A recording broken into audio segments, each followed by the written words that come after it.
from November 24th to December 2nd. When you buy ivermectin and select others, you get another one free. Please go to allfamilypharmacy.com/bill, place your order online, licensed doctor reviews it, handles the prescription, ships right to your door. Don't miss out. This offer is just for 1 week only. Please visit allfamilypharmacy.com/bill today. On this Wednesday, Steely Dan once sang about reeling in the years, and 2025 certainly fits into that category. President Trump returned with a vengeance, literally, driving his detractors into fits of irrational rage. Let me state this clearly. There is nothing wrong with opposing Donald Trump. That's called freedom of expression. But trying to hurt the president is another matter. This historian already knows 2026 will be extremely turbulent. That's because the anti-Trump forces have just one more shot at him. If Republicans hold the House and Senate next November in the midterms, the president will actually acquire more power than he wields now, and the progressive left will be his main target. Thus, liberal America, as well as their media allies, will attack Donald Trump nonstop next year.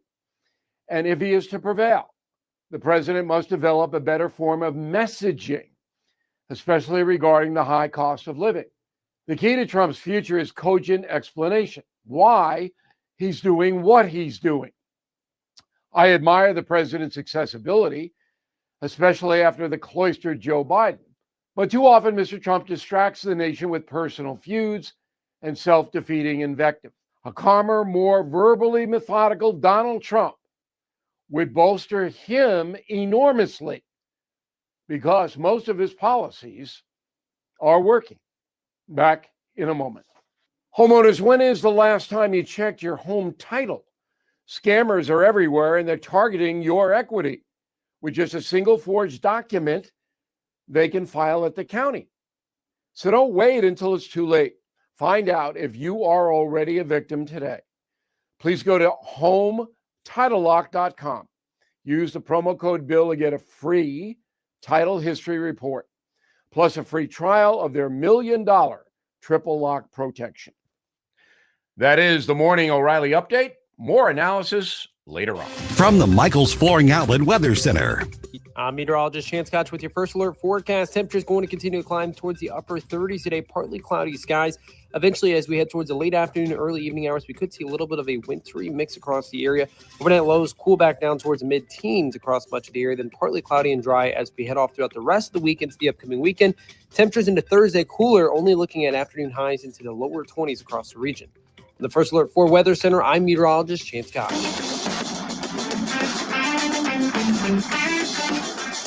We know it's early. Mike's not totally awake yet either. This is Mike Ferguson in the morning on NewsTalkSTL. Okay, everybody's talking about those election results in Tennessee in that special election. So when you look at those results, you compare it to what happened in Virginia. What do you think? Well, it's interesting. We'll get into that here a little bit, just a little bit later on, because a lot of people want to read into it. So what do you think? Yeah, a lot of ground to cover here. All right. Good morning. Mike Ferguson here. Thanks for making News Talk STL part of the day. As always, appreciate that. We had a conversation yesterday with retired Lieutenant Colonel Tony Minetti. He was a B-2 stealth bomber. You may remember him from when he ran for U.S. Senate several years ago. Well, he's got some pretty blunt thoughts on the Democrats who made that video calling on military personnel to ignore what they called illegal orders. Of course, when they're challenged on what's an illegal order, they couldn't come up with an example. But to Tony, there was a much bigger picture. And I think I frankly think some of the Democrats didn't realize the consequences of picking this particular fight at this stage of our politics. So here's what Lieutenant Colonel Minetti had to say about the whole thing. When you first saw or heard that video and that audio of the elected officials saying you don't have to obey those orders, you can ignore illegal orders, what was it that went through your mind? Because my understanding, and I have not served, is that the military code of justice is something that's pretty much drilled into everybody's head.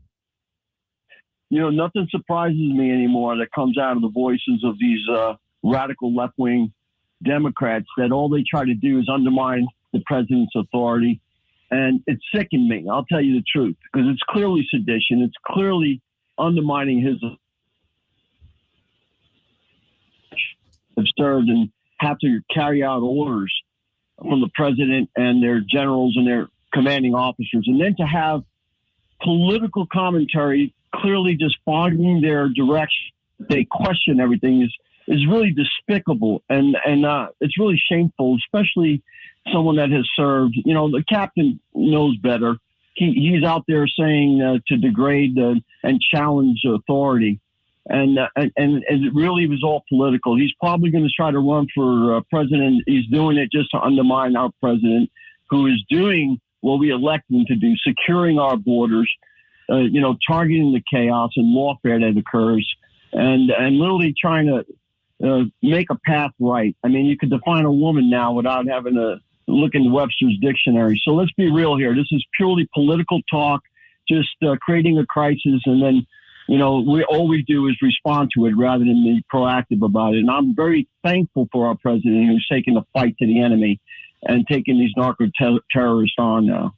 Colonel, let me ask you about the military aspect of this, because we got most of what you just said. There was a little bit of a drop off there, but obviously if I disagree with something, the president or the governor or anybody, I've got the freedom to say that. And I think they've got a right to disagree as well. But when it comes to calling on rank and file or commanders to say, assess whether or not this is a legal order, and if you don't think it is, disobey it, ignore it, what kind of impact does that have, or could that have, on military readiness? Politics aside, just on military readiness, because there's going to be a Democratic president someday who's going to give orders we don't like. That's exactly right. It's degrading what we call good order and discipline in the troops. For them to have that fog now, and well, is this legal? Is this authority? Is it granted? Should I obey? We all know what's legal and not, and we have something called the chain of command in the military, where if we don't agree with something, we go through our superior officers who up-channel it, and if they say yes, it is legal, then you execute the order, and if you don't like it, then there's a channel for you to exit. So yeah, it just degrades our readiness without doubt.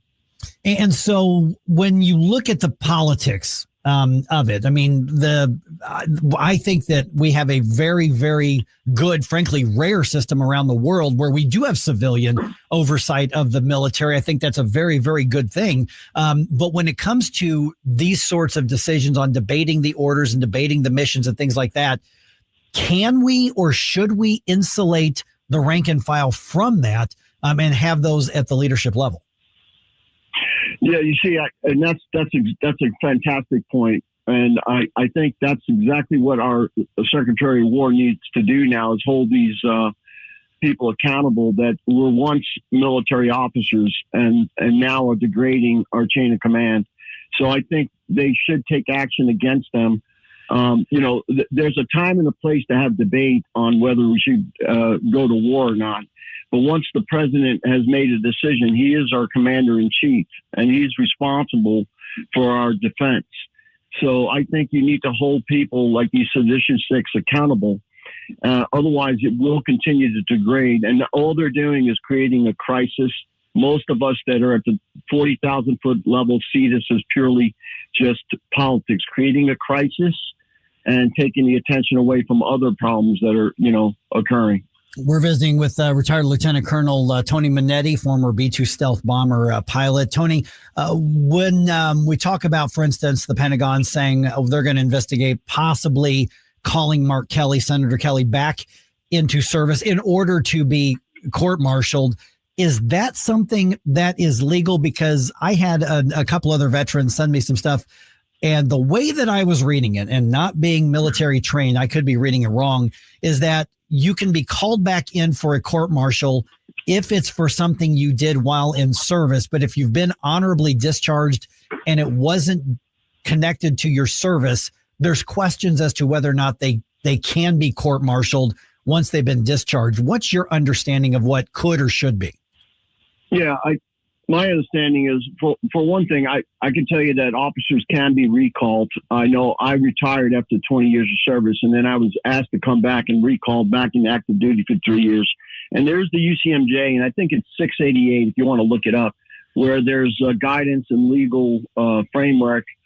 Because in the military, we don't have the same rights as Americans do. We have a military code of justice, and those laws are clear on what we can and cannot do. And if there's doubt, then you've got to go through the chain of command. So it is my understanding under the UCMJ of 688 that retirees can be recalled. And in this case, it is clearly conduct of becoming an officer, and he should be held accountable for his actions. And if you don't do that, it's going to continue to degrade our readiness. And it really is so hurtful to the men and women that are serving our country. Look at these guys that were shot in D.C. They're doing their duty. And then, you saw the ramifications of hateful speech that is clearly flaming the fires, in my opinion, of rebellion. And that is very scary. And Americans should listen to this, because I'm telling you, as an officer, it really saddens me to see politics getting so low that you have people literally doing this to our poor men and women that are serving, and they're trying to do their job. And now to have you question everything because you don't like who we elected as president is really hateful to our republic and our Constitution. What does accountability look like to you? What should happen to those with military experience who said disobey the commander in chief if you feel like it? Yeah, it's clearly sedition, and they should be court-martialed. They should be a trial. Everyone's entitled to a trial. Let's look at the evidence. Let the lawyers do their thing. But more importantly, let's make sure that the men and women serving our country understand that there is, consequences to our actions. And what these 6 intentionally did, it was just like a playbook. You've seen it in the past. They're just reading the same script, and they're doing it for one reason, to degrade the president's authority. We all know what sedition looks like. And it's like, imagine playing football and the coach calling in a play, and then every player just questioning, should we really do that? And then there's chaos, and we wonder why, there's problems on the field. Well, that's what they're doing by doing this. They're creating this framework where these men and women that are serving, maybe you shouldn't launch that missile. Maybe you shouldn't, execute the orders of the president or your chain of command. That is chaos, ladies and gentlemen. So you have to hold them accountable. And more importantly, I think we need to, as Americans, encourage our elected officials through our republic to encourage them to hold accountable. This will continue. All right, Lieutenant Colonel Tony Minetti, and of course, with over 20 years of experience, what's your take on how that video from the Democrats was received of those who are in service right now? And I understand you're retired now, but how do you think that was received by the culture that is the U.S. military right now? Yeah, I'm retired. I did 24 years after I came back in for a little bit over 3 years, and I still have many friends that are serving. And clearly, most of them that are serving, we get it. We know this is politics, but we also see that this is crossing the line. Okay, you're crossing the line because you're affecting the men and women that serve and have to execute the orders of the president. And to me, it's hateful, it's shameful, and it's sedition. Call it what it is, and then let's hold them accountable. Otherwise, chaos prevails. I call it target the chaos. And unfortunately, we have many senators and congressmen that just don't have what it takes to do what's right. And I'm not going to just go too sideways on you, Mike, but like when we had the government shutdown, they had an opportunity to bust this filibuster. It's not in the Constitution, but they didn't. They lost an opportunity. We need to have men and women that we elect that will do the will of the people. We the people. We are a republic.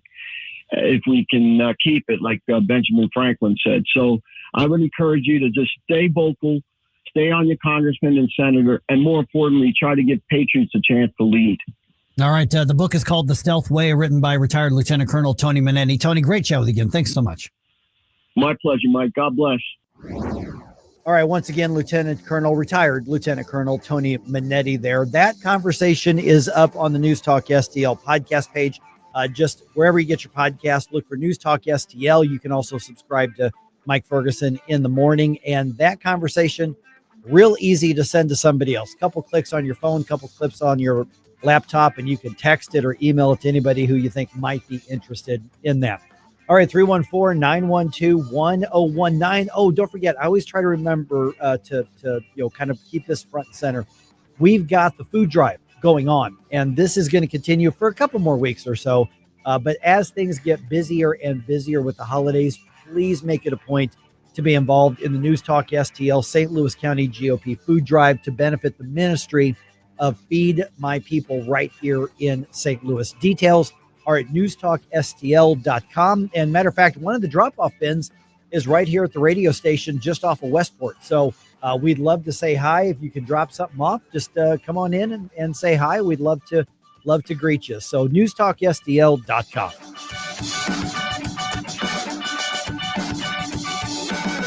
This is News 4 Chief Meteorologist Steve Templeton, and we're proud to be the official winter weather source for News Talk STL. The First Alert Weather Team is working hard to keep you ahead of the big weather changes and help you plan your day. So stay connected this winter with Channel 4 and News Talk STL.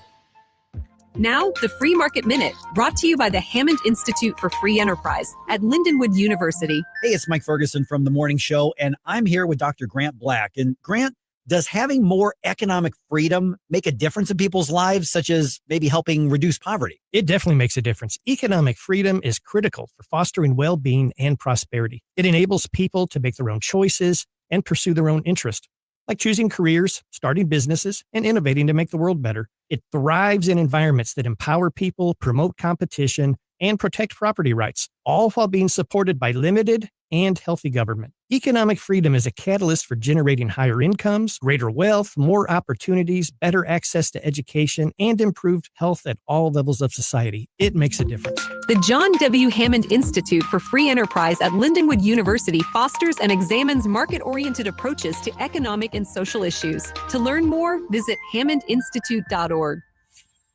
JC's Wayback Machine. This week on the way back, we bust open my exclusive collection of Christmas songs. Oh, ho, ho, ho, ho, ho.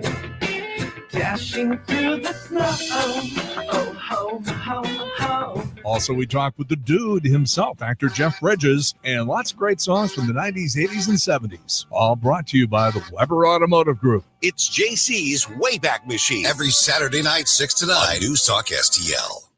Why leave your company's story to chance? In today's digital world, video content isn't just an option. It's essential for your success. At Blue Ocean Media Group, we've spent decades crafting compelling visual stories for businesses just like yours. From concept to completion, our award-winning team transforms your vision into powerful video content that connects with your audience and drives results. Don't trust your brand to amateurs. Partner with Blue Ocean Media Group. Visit blueoceanmediagroup.com today, and let's bring your story to life. People ask all the time, who the heck is Low Cost Airlines? Well, we're not just one airline. When you're talking to us, you're talking to everyone. We are the discount supermarket for all airline tickets. Plus, we have all the airlines and always have the best prices. American, Delta, United, plus all the specialized international airlines and a lot more. And we make it easy. We guarantee you'll talk to a live human in 60 seconds. You can have the rate you need and have your trip booked in 5 minutes. Now, how cool is that? And remember, when you're talking to us, it's like talking to every single airline available with one fast phone call. All you need to do is call and find the best prices to fly wherever it is you want to go. So are you ready? Call Low Cost Airlines right now. 800-515-2397. 800-515-2397. 800-515-2397. That's 800-515-2397.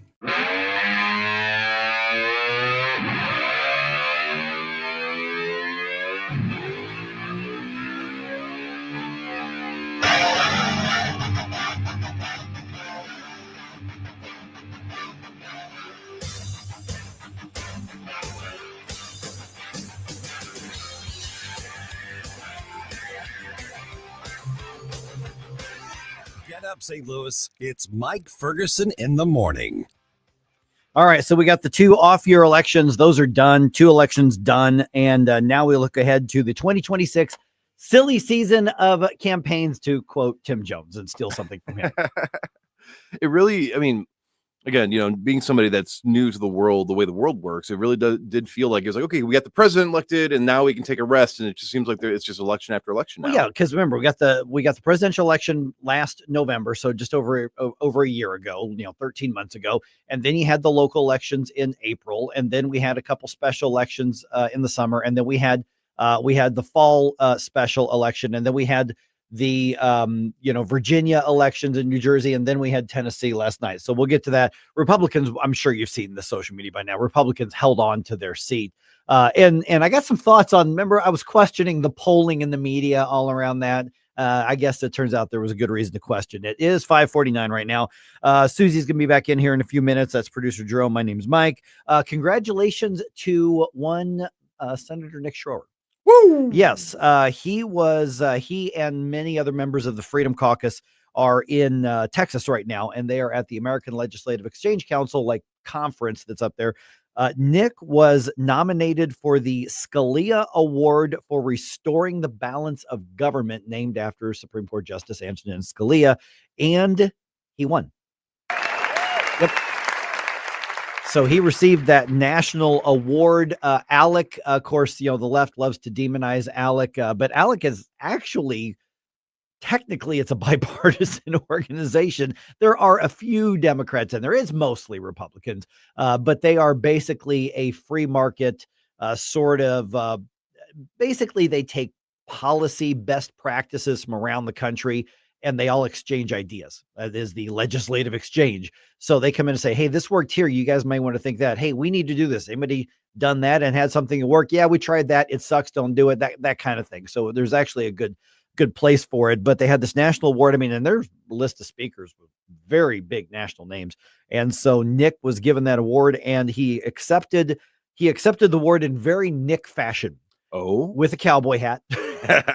And so he posted on his social media that he won that award. And of course, some of the trolls are already out wanting to spoil the fun, which I just word to the trolls. I can't say word to the wise, but word to the trolls. Nick feeds off of your nonsense and he enjoys, just kind of slapping back at you. So feel free to get out there and try to do your left-wing troll thing, but he's not losing any sleep over it, just so you know. Yeah, and it's usually cringy when people in politics try to get into the memes and they try to come up with something and you're looking at you like, okay, you're an elected politician. This is not your realm. When Nick does it, it is like chef's kiss. Like he understands the psychology behind it. He is fantastic at it. So give him all. I want to see how he's going to Photoshop and change it to make fun of you, because guess what? He won an award and you didn't. So nah. And Nick's got, of course, Stand and Fight here on News Talk STL and St. Charles Patriot Radio as well. He's got a couple shows for us on the weekend.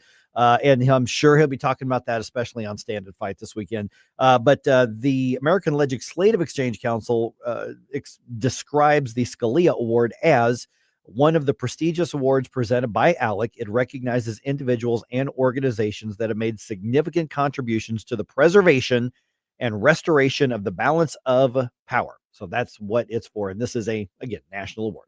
And an award like this, I really do appreciate the fact it's bipartisan, that it can be applied to both. I don't think we're going to see, we're not going to see a whole lot of Democrats probably on that list for the years to come, which is a shame, because as much as I think a lot of Democratic voters are a little loony sometimes, it would be nice to see more people in government, regardless of affiliation, being recognized because you actually did something good. Right. And unfortunately, that's just not the reality we live in. Yeah. Okay. Speaking of loony Democrats, that's a segue.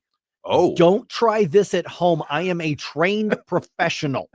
All right. That Tennessee race, which again is a red area in a very red state of Tennessee.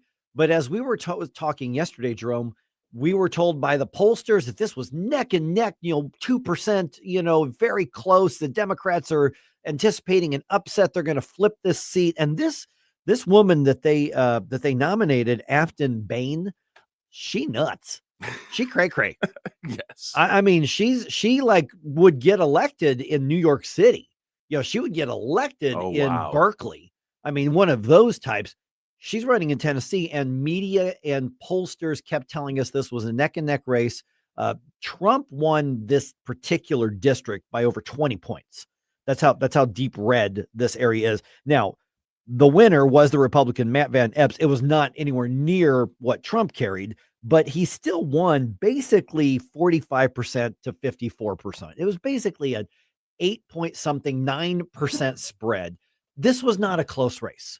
Yeah, it was not necessarily a major landslide, but it was far enough ahead of they really sent that message home. And speaking of, she is kind of nutty. I looked into her a little bit because at this point I've learned when it comes to you and it comes to Chris Arps. No, you cannot fix her, Jerome. I'm saying I can fix her, Mike. You cannot fix her. But I've learned with you and Chris Arps not to question when you say something. I'm like, you're probably more than likely correct. So I looked into it. And who's the bigger fool though? The fool who says I hate Nashville. Or Nashville for turning blue and voting for her anyways. I know that's what's so funny. So I obviously not surprised at how this turned out, because I mentioned yesterday, I said, I have been saying for years, I think the state of political polling in this country is garbage. Mm-hmm. It's been that way for years. It is more push polling and activism than it is actual polling to try to get the pulse of what people are saying. So at this point, when it comes to candidates and campaigns, I would essentially ignore the polling and the consultants at this point. I actually have a funny story about polling. This was closer to the election, but I was wearing my NewsTalkSTL hat, which if people haven't seen it on stream, it's red. Yep. And somebody came up to me outside the library I was leaving and said, hey, can I talk to you a little bit about this poll? I want to get some information. We're with this group. And I was more interested in learning about what kinds of people do this. Some person from the parking lot saw that, thought it was a MAGA hat, came running over and saying, let me tell you about these Trump people. And was going off and wanted their opinion. So I have seen it in real time where the people that are the ones going out of their way to answer a lot of these polls are very much further left because they want to be heard. They want to fight the establishment. And I didn't even answer any of the poll questions. I was like, why are you out here? Yeah. And, it's kind of funny. And usually, because I've only gotten called a couple of times on surveys. And once, because they'll typically ask you what you do for a living. And this is one of the fields that disqualifies you from being in the poll. So I work in, news media. And even though I'm not a news reporter or a journalist, but typically they're like, oh, well, they just consider you part of one of the activist groups, I guess. But you call me, ask me for my information. You're not getting nothing. I'm going to either I'm going to ruin whatever data you were going to get from me, or I'm just going to say, no, thank you. And hang on. Well, see, and I think there are some people who do that, who just do like to mess with it. But I think the bottom line is, I think a lot of these polls, they start with their conclusion. They knew that this was not going to be a winnable race for the Democrats. But boy, if they could get it close, because really what they wanted was that neck and neck finish to say, Trump won that by 20 points or 20 whatever points. And look how close the Democrats run. Shows you there's a blue wave coming in 2026. Look what happened in Virginia. And so now you've got dueling outcomes.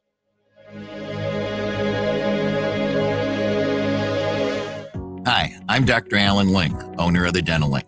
You've heard ads about teeth in a day, but did you know that you'll be chewing on plastic, acrylic teeth? Here at the Dental Link, we can give you porcelain crown and bridge teeth utilizing mini dental implants that function much more like real teeth at about half the cost. Plus, mini dental implants are less invasive, less painful, and your recovery time is much shorter. Give us a call at 314-794-6464 or simply visit us today at thedentallink.com. Jamie Allman here for O'Fallon Family Floors. Experience the passion. Oh, yeah. You can go in and see the best variety, the best pricing, the best quality, the best personalized service right there off of Highway K in O'Fallon, or you can have the store come to you. Oh, yeah. Brian and his team take great pride in running a fantastic flooring outlet, and you can get their 5-star ratings right there on Google. Just check it out. It's O'Fallon Family Floors, O'FallonFamilyFloors.com.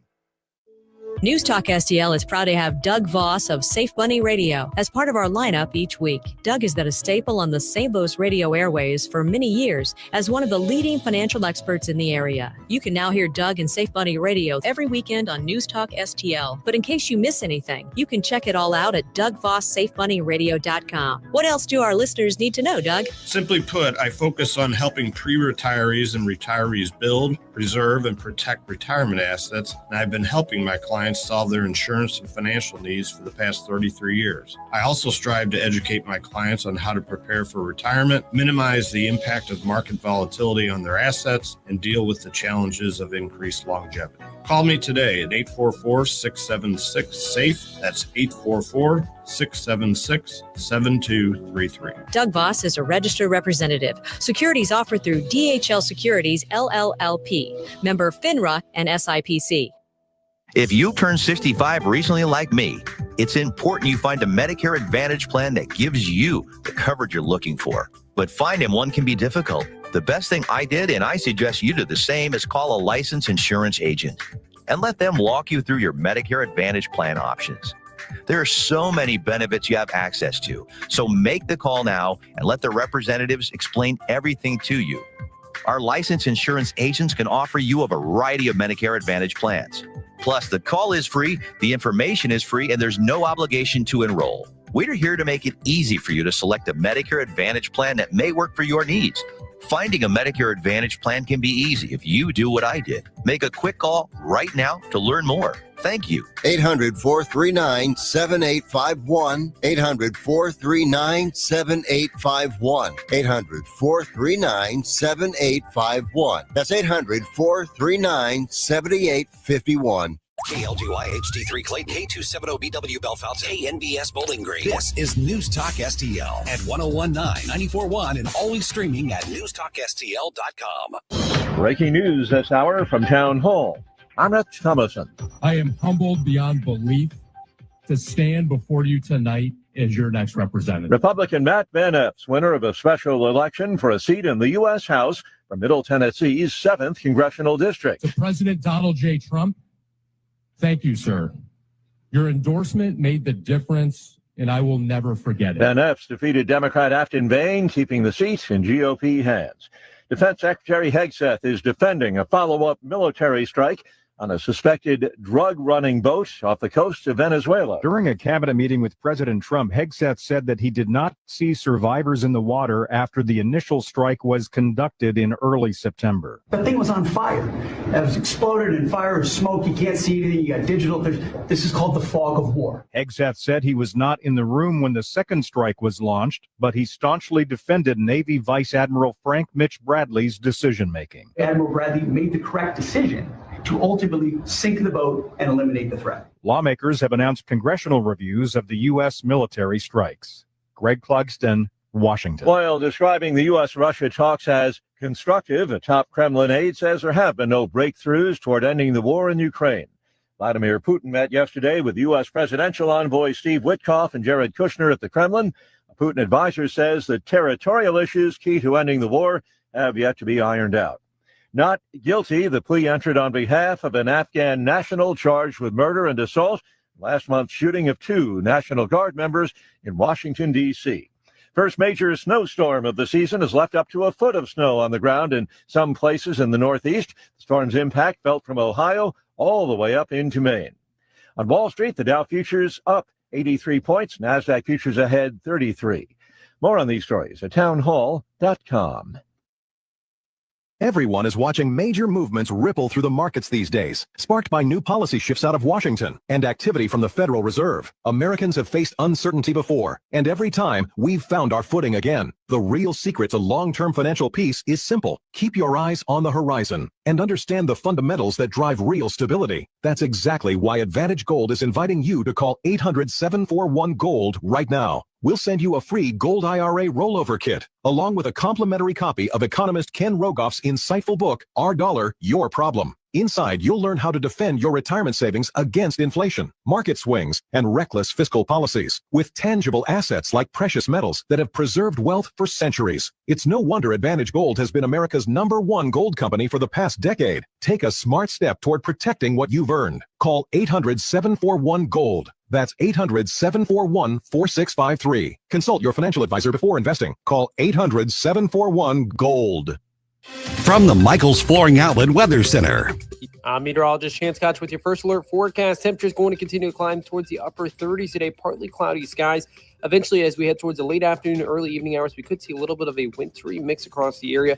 Overnight lows cool back down towards mid-teens across much of the area, then partly cloudy and dry as we head off throughout the rest of the weekend to the upcoming weekend. Temperatures into Thursday cooler, only looking at afternoon highs into the lower 20s across the region. The First Alert 4 Weather Center, I'm meteorologist Chance Koch. This hour of News Talk STL brought to you by Chris Cooper and Serenity Wealth Management. Discover little-known strategies that could be the difference between choosing the care you deserve or having someone else decide it for you. Get a free copy of Chris's book at serenityltc.com. Is your pup in need of a spa day? At Pretty Little Paws, we believe grooming should be a stress-free, tail-wagging experience. Our one-on-one, fear-free grooming ensures your furry friend gets the gentle and personalized care they deserve. No noisy kennels or long waits, just love, patience, and expert grooming in a calm, relaxing environment. Because a happy pup means a happy you. Pretty Little Paws, with 2 locations in O'Fallon and St. Peters. Visit us online at prettylittlepawsgrooming.com. Hey, it's Susie Moore. If new flooring makes you think hassle, think again, because Michaels Flooring is changing the game. For over 30 years, Michaels has been locally owned and trusted for quality, variety, and amazing service.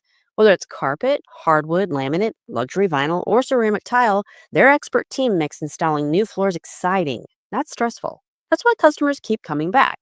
Visit Michaels Flooring at St. Peters, Starting Prairie, Creve Coeur, or online at igotfloored.com. That's igotfloored.com. Tim Jones and Chris Arps in the afternoon. Joe Biden's FBI spied on former Congressman Louis Gohmert. Join us at 5:20 to talk about the fallout from the Arctic frost investigation. Tim Jones and Chris Arps. Weekdays at 4 on News Talk STL. Mike Ferguson. Big guy, one of the biggest in the world. Susie Moore. Do you think he's ready? He's not ready. St. Louis. I have a feeling that by the end of this evening, I'm going to be blamed for everything. Mike Ferguson in the morning on News Talk STL. Get up, this is your cousin. All right. This should not be a surprise to anybody, but the Republicans add back another vote in the U.S. House. It's really not so much of a pickup as it is they defended one that's really a red seat to start with. Absolutely. But Yeah. they needed to defend it. Yeah, it was. So we'll get into that here in just a second, because we were just having the conversation about yesterday. I was talking about, I just think the state of polling right now in this country is garbage. This ended up being like a 9-point win. It was not the 1 to 2% neck and neck race that media and pollsters tried to tell us that it was. No. I think I saw Cook Political has this as like an R+10 district. I mean, I know Trump won it at 22, but he's kind of he's unique. Right. But last night, as I was watching the results come in, because I was manning the desk after my long day, and there was a point at like 45% of the vote where it flipped and she was on top. Which means Nashville's vote came in. Correct. Yeah, But yeah. I was like, oh, yeah. With 45% in, I'm like, don't tell me it's going to be that close. Right. And then eventually it righted itself. And, so it was like, okay. But it caught me because I was like, was the polling right? Yeah. Yeah. It turns out it was not. No. And so Thankfully. I've got some thoughts on that as well. Also, St. Louis County's spending problem is worse than we thought. Oh boy. Yeah. Sam Page has an idea though. Oh, great. That's the right response. It just is. All right. And a billionaire couple wants to help your kids invest. Saw that. This could be massive. Could be. Massive. All right. 6:07 right now. Let's go ahead and get started with the news dump. Successful dump. Wake up, America. It all worked out. They got all the news. The morning news dump. All right.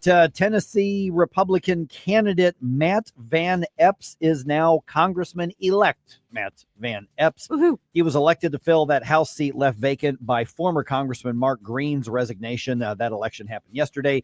He defeated Democratic candidate Afton Bain in what media tried to tell us was an unusually close race, but it ended up being like a 9-point difference in a pretty red area. Here's the congressman as part of his, Congressman-elect as part of his acceptance speech. Together, we'll bring down the cost of living. I'm tired of too many Republicans ceding affordability to the Democrats. All right. And in other news, Afton Bain probably already interviewing at MS Now, formerly MSNBC. It turns out that sources in in Tennessee say that she's still cray-cray. Hasn't changed That one bit. has not changed. Oh, she'll probably come back and run again. Probably. For something else. So I have a friend that lives in Tennessee Mhm. and not in the district where she could have voted, Okay. but the moment that the results came back, she was sending out the group text saying, "Oh my goodness, that menace lost." Not that word, but Mhm. she was so excited. And she's like, who would even vote for somebody named Afton to begin with? So People who only care if it's a D or an R. That's exactly it. All right. The Democratic-run St. Louis County government is facing an $80 million budget shortfall in 2026. $80 million. That's a lot of money. Every time we get a new budget, it goes up about $10 or $20 million when it comes to how bad the deficit is. Now, that's according to County Executive Sam Page, who wants to use NFL and Rams settlement money and tax increases to make up the difference. The Republican minority on the county council, and to be fair, some of the Democrats, at least one of the Democrats, they say major spending cuts need to happen. Now, parts of the 2026 county budget could be voted on as early as next week. Well, as you were saying that, I'm thinking is there no impetus on his end? There's no initiative on his part to say, what can we do as on the spending side to rein it in? Not just give me more money, just give me more. No, it's the latter. I mean, I want to go through life like that. Just give me more money. Yeah. And the funny thing is, Sam Page always runs to the NFL settlement money to do stopgap things instead of permanent things. And Dennis Hancock and Mark Harder and Mike Archer, they're all the Republicans on the council. They're saying that's not what that's for. No. That is for permanent infrastructure type, public safety type stuff, not we're spending more than we're taking in. Just go ahead and give us an allowance. That's not what that's for. Get your financial house in order, Dr. Page. Right. Yeah. In between, criminal. I know you're busy with other stuff. Exactly. Okay. So the former president of Honduras has been released from a U.S. prison after receiving a pardon from President Trump. Juan Orlando Hernandez was sentenced last year to 45 years for helping drug traffickers move hundreds of tons of cocaine to the U.S., but he's a free man now after Donald Trump granted him a full and complete pardon. The president said he took the action because he believed the former Honduran president was set up. His pardon of a convicted drug trafficker comes at the same time as the Trump administration is taking military action against drug runners in the Caribbean. Greg Clugston, Washington. All right. And speaking of those military strikes in the ocean, Senator Eric Schmidt was on the Ingram angle last night, talking about basically more and more people, including some on the right, who are now questioning, saying, wait a minute, is this the right approach? Is this even legal? And at least asking the questions. Pete Hegseth is doing a good job. These narco terrorists are poisoning 100,000 Americans every year. There was nothing wrong here. They're clearly justified in the action. What's really happening here, though, is the Democrats never wanted Pete Hegseth in the first place. Yeah. So basically, let's rename criminal suspects narco terrorist, and then we've got a whole different platform to discuss the issue. Well, I think it's a legitimate debate to have. Yeah. But I do think that it's being twisted by the Democrats and the left, and I don't agree with what they're doing. Yeah. But is there a fair question to say, well, we don't have war declared. These are suspected drug runners, alleged. So do we just say, just kill them? And then in this case right now, there was a second strike because the boat was disabled. It was in the process of sinking, and we hit them again, apparently because there were a couple guys floundering in the water. That's debated whether Right. that was the reason. Yeah. And that I mean, I think it's fair to look into it, and I think it's fair to have that conversation. I don't think it's fair to do what the Democrats are trying to do with it, which is twist it into war crimes. Yeah. Okay. Well, let's have a debate and a discussion about what the extent of the executive and the military power is. Is this appropriate? I'm fair. I'm totally fine with that, but that's not what they're doing. Yeah. I would just love an honest discussion because there are fair questions on this. There are. Yeah. Absolutely. Are you implying the politicians aren't being sincere in their debates in Washington, would D.C.? never. Okay. Just so we would never do that, just so people know. All right. Okay. So President Trump holds his 9th cabinet meeting of this term. And he was speaking to reporters at the White House, and he talked about the work on health care that he and the congressional Republicans are working on. And that's, of course, as the subsidies for Obamacare are set to expire this month. The money goes to the insurance company. I want the money to go to the people. Let all the money go to the people. And let the people go out and buy their own health care. And, of course, the Democrats just say, no, keep Obamacare the way that it is. People can't be expected to handle their own money, their own financial affairs, and make those sorts of important healthcare decisions for themselves. We've got to do it for them. You know, I keep getting these pitches for interviews by some pro-Obamacare groups, and they're saying, you know, we've got to extend these subsidies because, you know, a family making this is paying this much for health insurance, but if these expire, then they're going to pay this much, you know, premium B, shall we say? And I'm thinking, well, that means premium B is the actual cost. Right. And it has been the whole time. Right. So I'm reading that going, you're just taxing me to keep them from paying more money. Correct. Yeah. Yeah. Yeah. That's how it works. Jeez, basic economics escapes so many people here. All right. Billionaire CEO of Dell Technologies, Michael Dell, and his wife, Susan. Yep. They founded the Michael and Susan Dell Foundation, creatively named foundation there.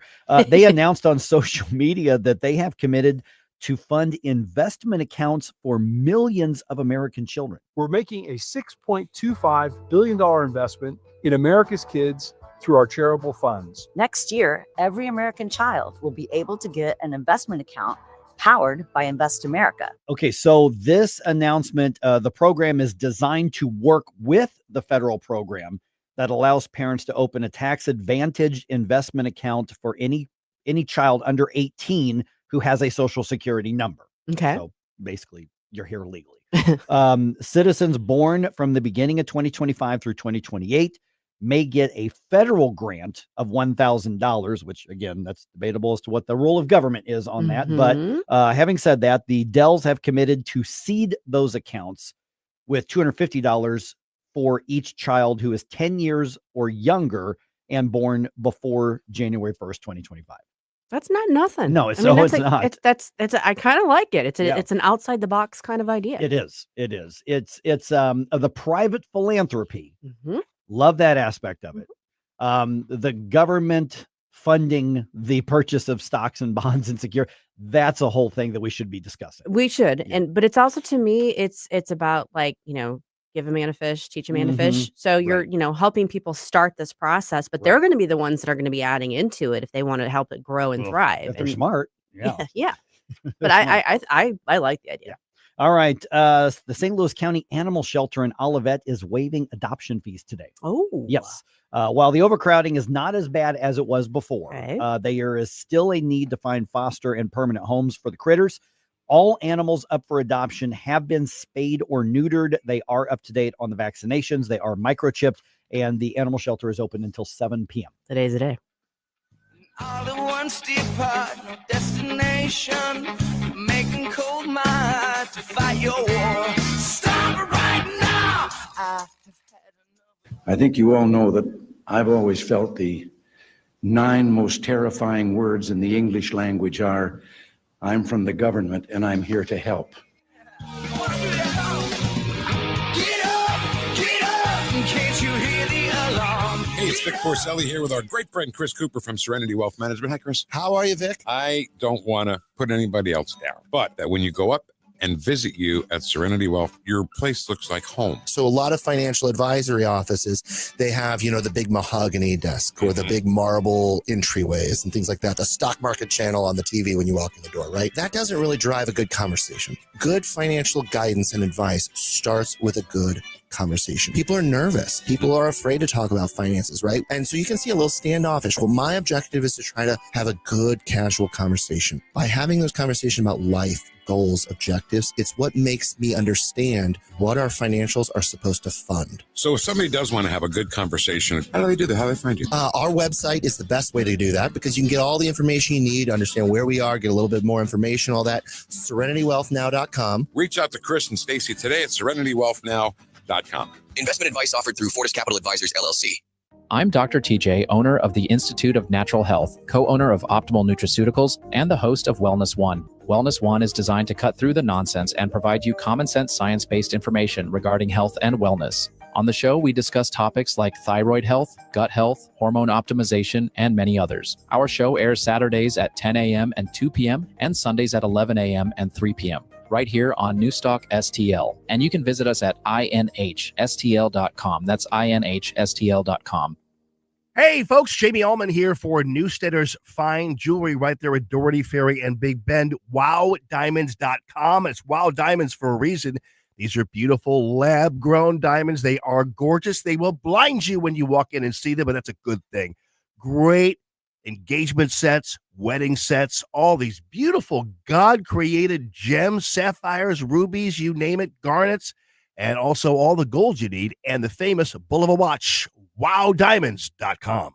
This hour of Mike Ferguson in the Morning is brought to you by Stifel. Request a portfolio review from your Stifel financial advisor at stifel.com. That's STIFEL.com.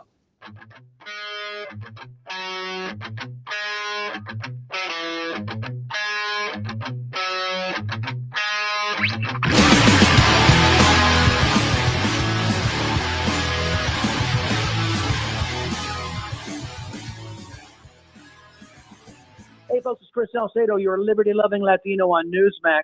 Everybody likes Mike Ferguson in the morning on 101.9 and 94.1 News Talk STL. All right, Republicans add that vote back in the U.S. House. I think that's the right way to frame it. Yeah. You know, they defended a seat on this. It's a red seat. It has been for a long time, going to be for a long time as well, which I'm sure drives the leftist in Nashville crazy.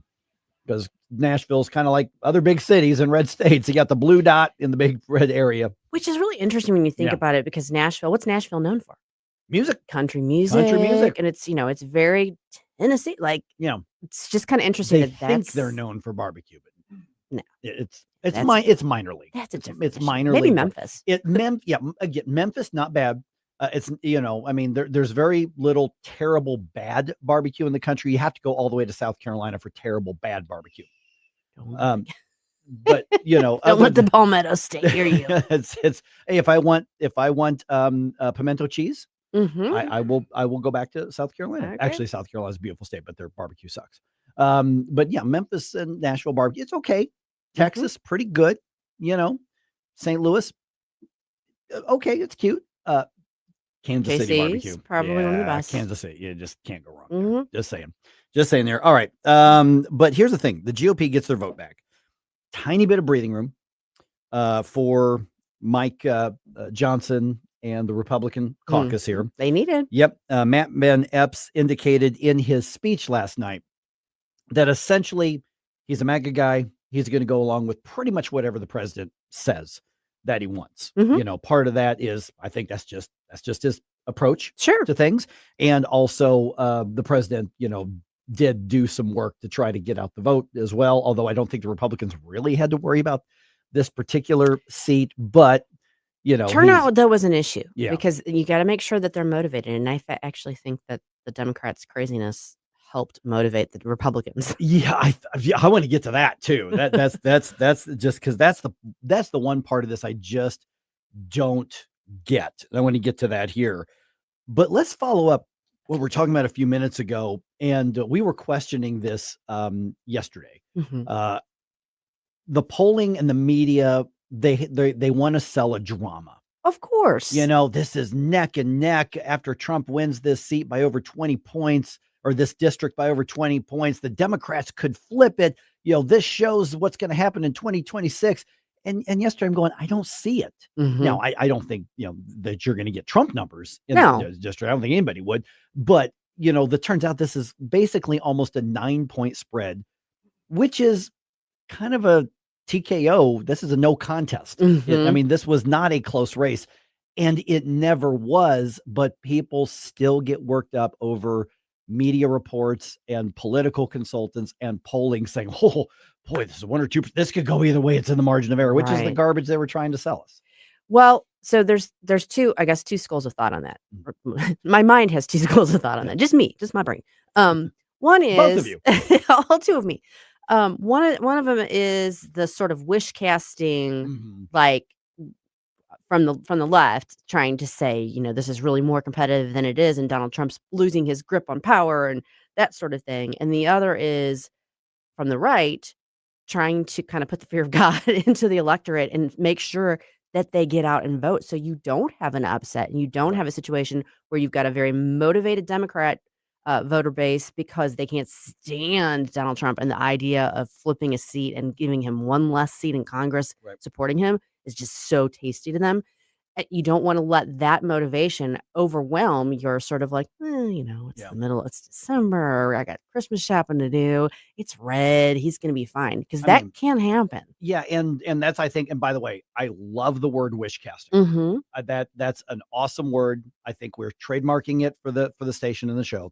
That's exactly what it was, because if you can convince people that it is about neck and neck, it is an incentive and motivation, that goes on. The reality is different, but the Democrats basically are Jim Carrey going, so you're saying there's a chance. Exactly. Is essentially what that was. But, if reality were presented, then is there a lower voter turnout? Yeah, but the results are still going to be 10%. It's a motivator either way. It's a motivator to give Democrats hope that they maybe have and a reason to get out and vote, because they could do it, and it's a motivator to get Republicans out, because oh my gosh, they could do it if we're not careful. And then it's like it's clicks, it's eyeballs, it's attention, it's media drama. It is clicks. It is digital dollars for media, and that's what it is. It is click. Be interesting to see which polling outfits were the closest on this and which ones were way off, because that should tell you a little bit about either their methodology or their motivations. I think it's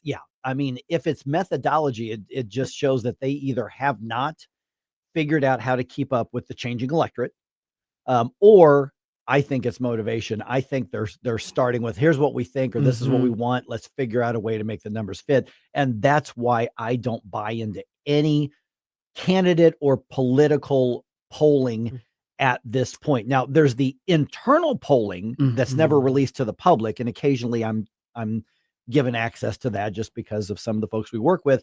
That's a whole different thing. It is, because the motivation is, we need to know where things actually are. And then there's the public polling, which I think is designed to influence.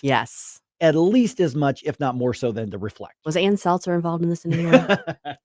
Just wondering. Where is Ann these days? Yeah, retired. Laying low. In shame. Trying not to get sued. Okay, so let's go to what you were just talking about a second ago. Tennessee's a red state. I don't think I had a number of relatives who live there. I think they moved down to the Georgia side now, but Tennessee is a conservative area. Even, Nashville and Memphis are blue areas, but overall, it's like Missouri. Tennessee is a red state. It is, and this is a red district. So why do the Democrats keep running lunatics? I mean, who thought, I know what's going to give us a fighting chance? Let's give us Midwestern Kamala. And somebody who has been on record of saying the biggest area of the state or this district, I really hate them. Go ahead. Well, I was going to say, because that's probably the most surprising thing. Not that the polls were wrong, because we know, everybody should know better than that now. But when you look at the actual way that the maps went, the area that she said she hated, they voted for her. They actually voted for her. And it doesn't make sense. If you tell me, hey, I hate people that live in St. Louis County, then guess what? You just lost my vote. That's the old hard to get thing. Like you want to win someone over. If they don't like you, you try to. Is this prom queen mentality? Maybe. I don't know much about like what the options were for the Democrats. Did they have other viable candidates that they passed over? Maybe because, she's attractive, young. And I know they feel like the kind of progressive wing has been picking up steam. You've had the wins like Mamdani and things like that. So were they snowed by that, and they just overlooked the fact that she just really wasn't gonna? I don't know, but Democrats don't hold a monopoly on failing to vet their candidates properly. Very fair. We've been burned by that before. We've had candidates that you're like, whoa. We had a few lunatics. We got a couple, I would say, are bordering on that in the Missouri legislature. It happens. It does happen. And maybe it's just one of those things. But you think for a congressional seat, it's high profile enough that you're going to have quality candidates to sift through. Right. And the fact that they went with this one shows that they didn't vet her very carefully.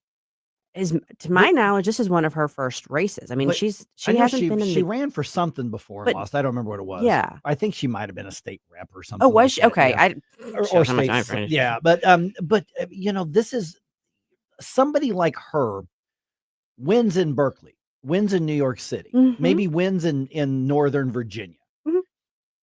This is flyover country. Right. I mean, is this mean that the Democrat, because it used to be like, for instance, people around Missouri,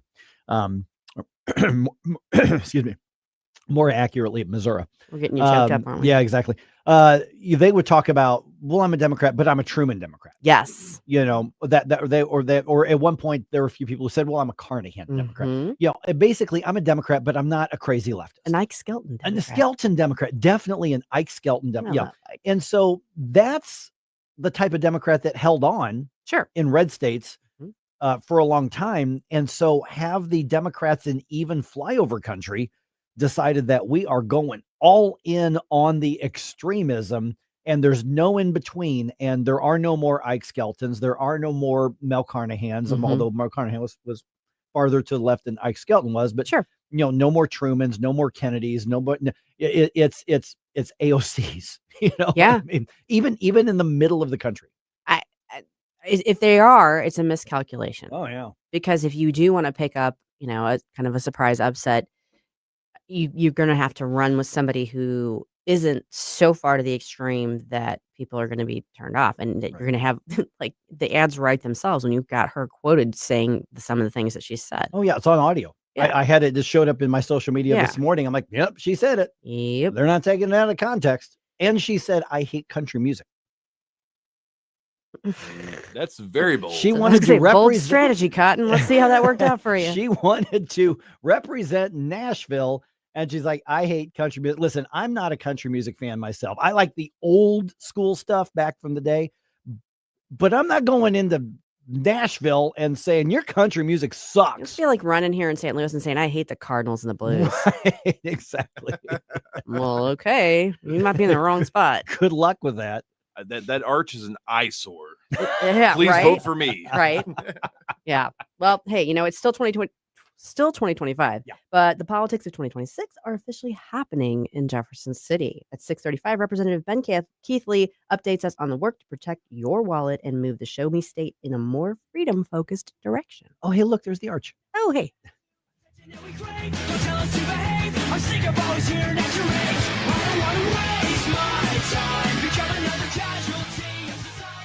Mike Ferguson in the morning Republicans aren't perfect, but the other side's crazy. on Newstalk STL.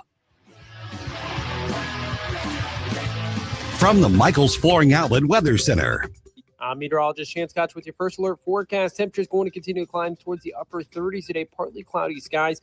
Eventually, as we head towards the late afternoon, early evening hours, we could see a little bit of a wintry mix across the area. Overnight lows cool back down towards mid-teens across much of the area, then partly cloudy and dry as we head off throughout the rest of the week into the upcoming weekend. Temperatures into Thursday cooler, only looking at afternoon highs into the lower 20s across the region.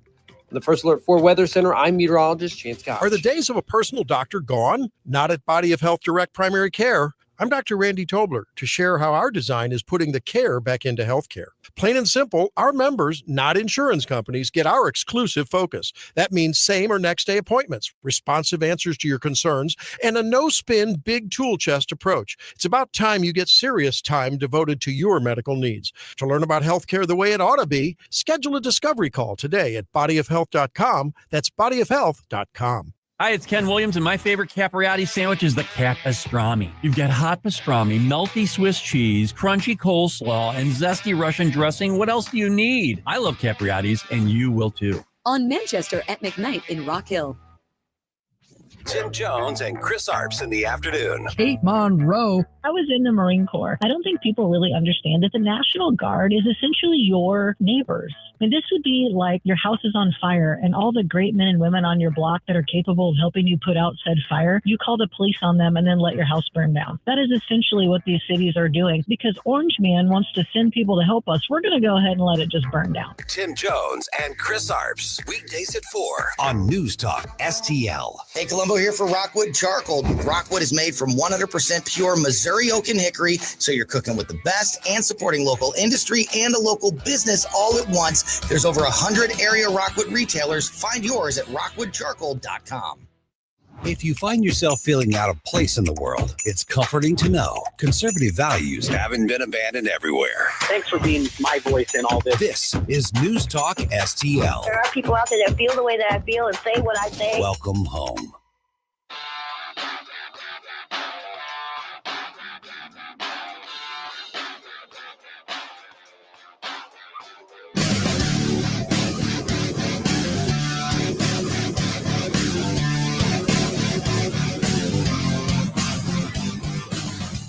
Hey guys, Billy Crow here from Jeffco Patriot Radio. Hope you had enough time to freshen up your coffee, because now we're back with Mike Ferguson in the morning. All right, 'tis the season to be filing bills in Jefferson City. Because I knew you weren't going to say jolly. Oh, heck no. Grinch. I don't do that. I don't do that Christmassy stuff. I meant to come in here with a Christmas sweater on today just to kind of bug you, Just but I to irritate forgot. me. It's too early for Christmas stuff. It's December. I don't care. Bah humbug. Y'all see what I have to work with here? I'm not telling you. It's a hashtag bah humbug. All right. But what's happening now is the pre-filings up and running in Jefferson City. We're now joined by State Representative Ben Keathley. And Ben, okay, so this isn't the first time that everybody's thought about the legislation for 2026. There's been a lot of discussions and a lot of work and a lot of meetings. And now you can just sort of put it into actual writing and file it. But when you look at the trends that you're seeing so far, there's always going to be a nutty thing here and there. There's going to be a statement thing here or there. But of the things that are likely to be taken very, very seriously, what are the sort of trends that we're seeing in Jefferson City to give us an idea of what really to keep an eye on as to what could get done? Yeah, well, I think a lot of the energy and momentum this year seems to be around a lot of the tax reform stuff. A lot of people have, spent a year looking at these crazy assessments they've gotten, much higher rising tax bills. You've seen taxing jurisdictions panicking over their revenue increasing just slightly slower after the senior tax freeze and putting all these new tax hikes on the ballot.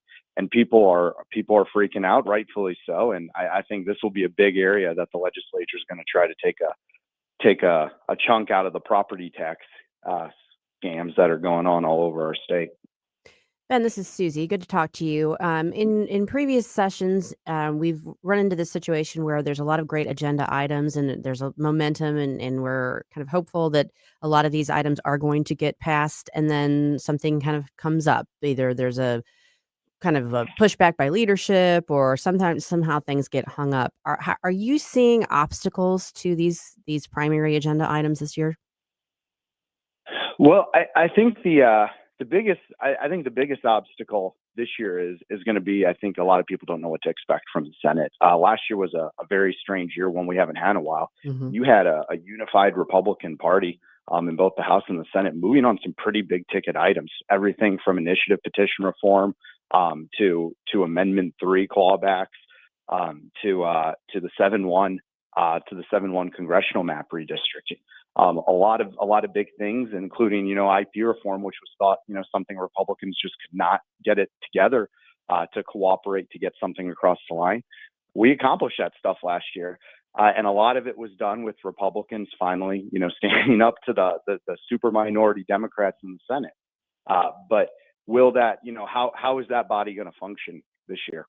Yeah. So, I mean, it seems to me that in the Republican caucus, not just the Freedom Caucus and the more hardcore conservatives, but the caucus overall, it seems like the debate isn't should we reform and cut taxes, it's how are we going to do it. I love that that's where we are in the debate. And kind of to echo what Susie was just saying a second ago, is the how going to possibly get in the way of actually successfully moving something to the finish line? Because we've had it with the taxes. I mean, it just, something's got to give at this point. And I would say this on income tax, and that's why I think last year was a really telling, first step on where the caucus was headed on conservative priorities, but especially on income tax.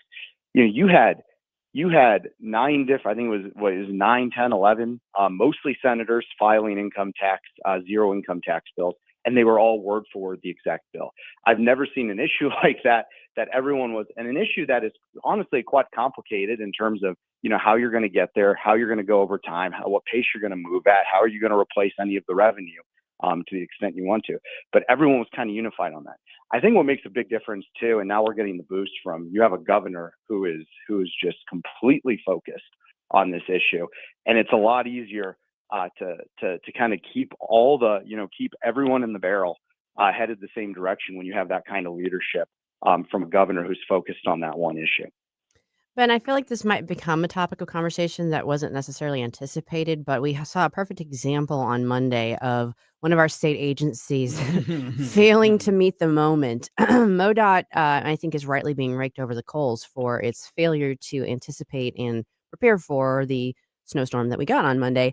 And, You mean obviously, the one that was in the forecast for okay. yeah, Yeah. the one that I was looking at my phone app and going, oh, the snow's coming in now.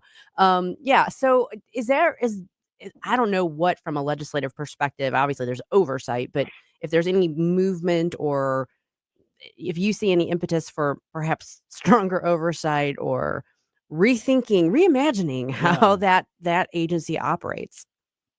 Well, we've had to, and I think there have been some of us for a while who've been saying there's a big problem here. We have a rogue state agency that has been entitled by the courts and the Constitution to their own funds, where they don't have to go to the legislature for appropriations. What that means is your elected officials in Jeff City, they don't know what's happening. They don't know where the money's being spent. And, a prime example was last year. This resulted in a $52 million wasted project on these curb bump outs in West County on Long Road and Clarkson Road. We got those pulled out by filing legislation, but it's difficult because there's no direct mechanism of control for the legislature. The House and Senate are supposed to have the power of the purse. We're supposed to be funding state agencies, and that's good. That's because we're the representatives of the people. We're the ones ultimately who have to face the accountability to the voters for our decisions. But unelected bureaucrats like those in MoDOT don't have to. And I think, after decades of that system bearing out like that, Missourians are starting to see the problems of what happens when you have unaccountable people making decisions on their own. I had an hour and a half to think about that on 270 the other day. It's quality time. Good God. I had 3 hours coming back from Jeff City on the snow. On Monday. Yeah. So now you mentioned that the courts and the state constitution have decided that. So is this a matter of there needs to be legislative changes? Because it probably surprised a lot of people, Ben, to hear that the legislature itself, which has oversight of every other department in the state, doesn't have that sort of oversight with MoDOT, because there's a lot of people wondering, why are the same people in charge who keep failing over and over and over? This isn't the first time this has happened with MoDOT in St. Louis. Well, I think overall, we do need to exercise better oversight over all the departments. And I filed legislation, or will be filing legislation with the REINS Act to make sure we do that. But with MoDOT, there's the added component of the funding mechanism, the appropriations process. They have independent appropriations. They have money. They have revenue streams that go directly into them, and so it becomes very difficult to control what's being done. Those systems have to be changed. We need to make sure we're getting back to a place and changing the rules, changing the laws to make sure that the legislature, like it does everywhere else, the legislature is appropriating the money that goes into MoDOT, and we're saying what projects need to be done and where MoDOT should be focusing. We've talked about initiative petition reform, but one of the things that's kind of become a hot topic too is the referendums and the people that are out soliciting signatures for these petitions, a lot of whom apparently are not from the area, not from the state even necessarily. What can from the legislative perspective, what all can you do to sort of tackle and push back against perhaps out of state influence on these petitions situations? And right now, does exactly what Susie's describing, is it legal for somebody to come gather petitions in Missouri if they are not a resident or voter in Missouri? It is. And this is exactly what, a lot of us have meant when we said the problem with the initiative petition reform process, or the initiative petition process, as we see here today, is our Constitution is for sale.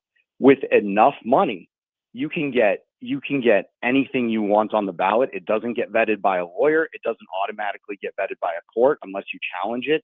And a lot of times the courts aren't really willing to stand up once you've had so many and say, no, this doesn't work.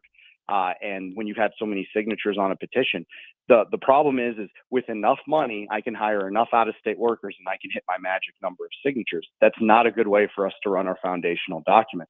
We've done certain things already, like banning the foreign money, the money from outside of the country that was coming into our state to gather these signatures.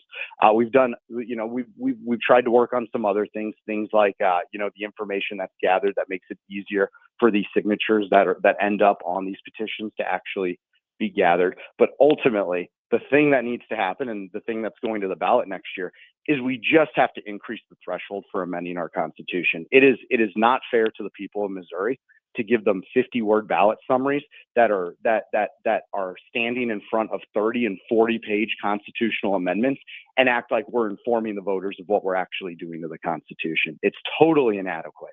Yeah, and also let me just put a point of clarification out there. Somebody says you're taking away the right of the people to redress government. We're not talking about ending the referendum process. If you say there ought to be a law or we want to repeal that, nothing on that has changed. The reforms you're talking about are only for state constitutional amendments. And I think that's an important distinctive that, frankly, a lot of people are too lazy to embrace the nuance. Mm-hmm. I think that's right. There's still an initiative petition process. The point is, we cannot have a system where you have voters who the special interests are, quite frankly, refusing to inform and putting ballot candy out there, telling the voters that this is about doing one thing, and when they're really doing another, and there's a bait and switch going on that the voters have no chance of seeing in those summaries. And then it's easier to amend the Constitution, or it's easier to amend the Constitution than it is to pass a law. That is a broken system when you're constantly going to the foundational document of your rule of law and changing that rather than changing the statutes. Okay, so obviously we're going to have an IP question on the ballot in 2026. Is there anything legislatively in the meantime that can or should be done to tweak it, or is it all about the vote in 2026? I think the big things we need to continue working is that signature gathering process. These don't require constitutional amendments. These are statutory fixes on the procedure behind how people can gather signatures, what those signatures look like, and also what the system looks like that vets the language. It's difficult to vet the language because the way the Constitution works is once signatures go on to a petition, there's some minor changing that goes on, but the overall principles and ideas have to go into that, whether they're in the ballot summary or not. And what we need to do is strengthen the oversight process on that too. I think people, when they show up to vote and they see stuff on the ballot, I think there's an assumption that this stuff has been well vetted. It made it to the ballot. This must have gone through however many attorneys and judges. That's simply not the case.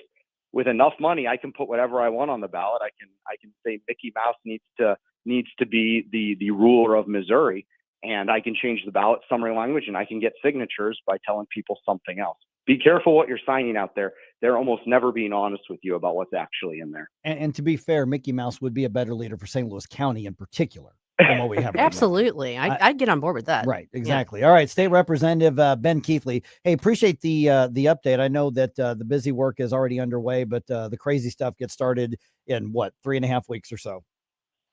Yep.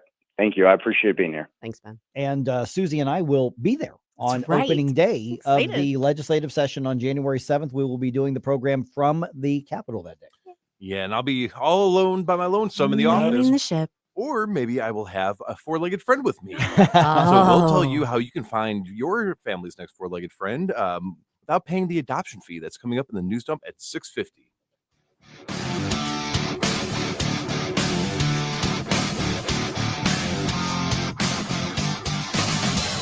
Live and local.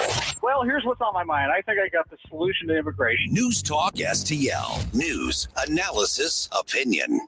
Kathy Connor from Connor Roofing is here. Kathy, how you doing? Good. Hi, Vic. You know, when you need a roof, I don't want to call a stranger. I want to call you. Yeah, thanks. At Connor Roofing, we're more than just a roofing company. How long you been doing it? Since 1993. And year after year, storm after storm, you guys are always there. Because this is our home too, Vic. Our kids go to school with your kids. We cheer for the same teams. Go Blues! So support your neighbors. Call Connor Roofing at 314-375-7475 or CONNER roofing.com. Thanks, Vic. This holiday season, help Feed My People fill the shelves. NewsTalkSTL and the STL County GOP are partnering for an annual food drive, November 10th through December 21st. Drop off your non-perishable food donations at all Bartolino's restaurants, all Chris's Pancakes and dining locations, and all 3 Michael's flooring outlets, or at the NewsTalkSTL studios. Hey, it's Chris Arps, and together we can make a difference for families in need. Visit NewsTalkSTL.com for complete drop-off locations.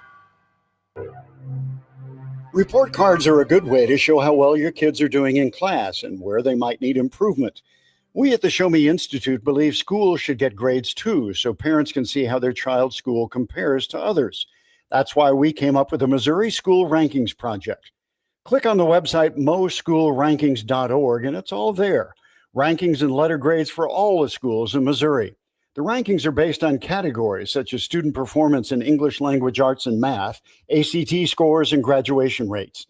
Then we take the rankings and come up with a grade point average, just like your child has.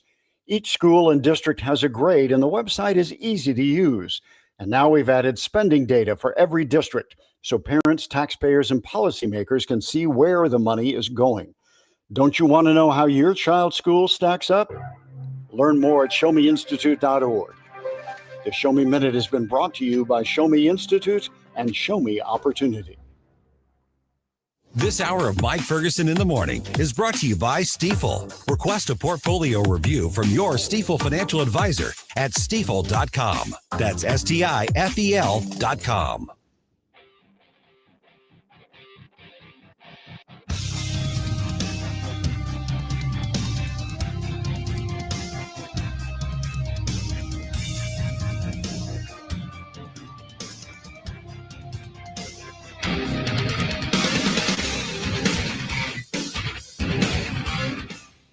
Bill O'Reilly here. Check out the O'Reilly Update this afternoon at 3:45.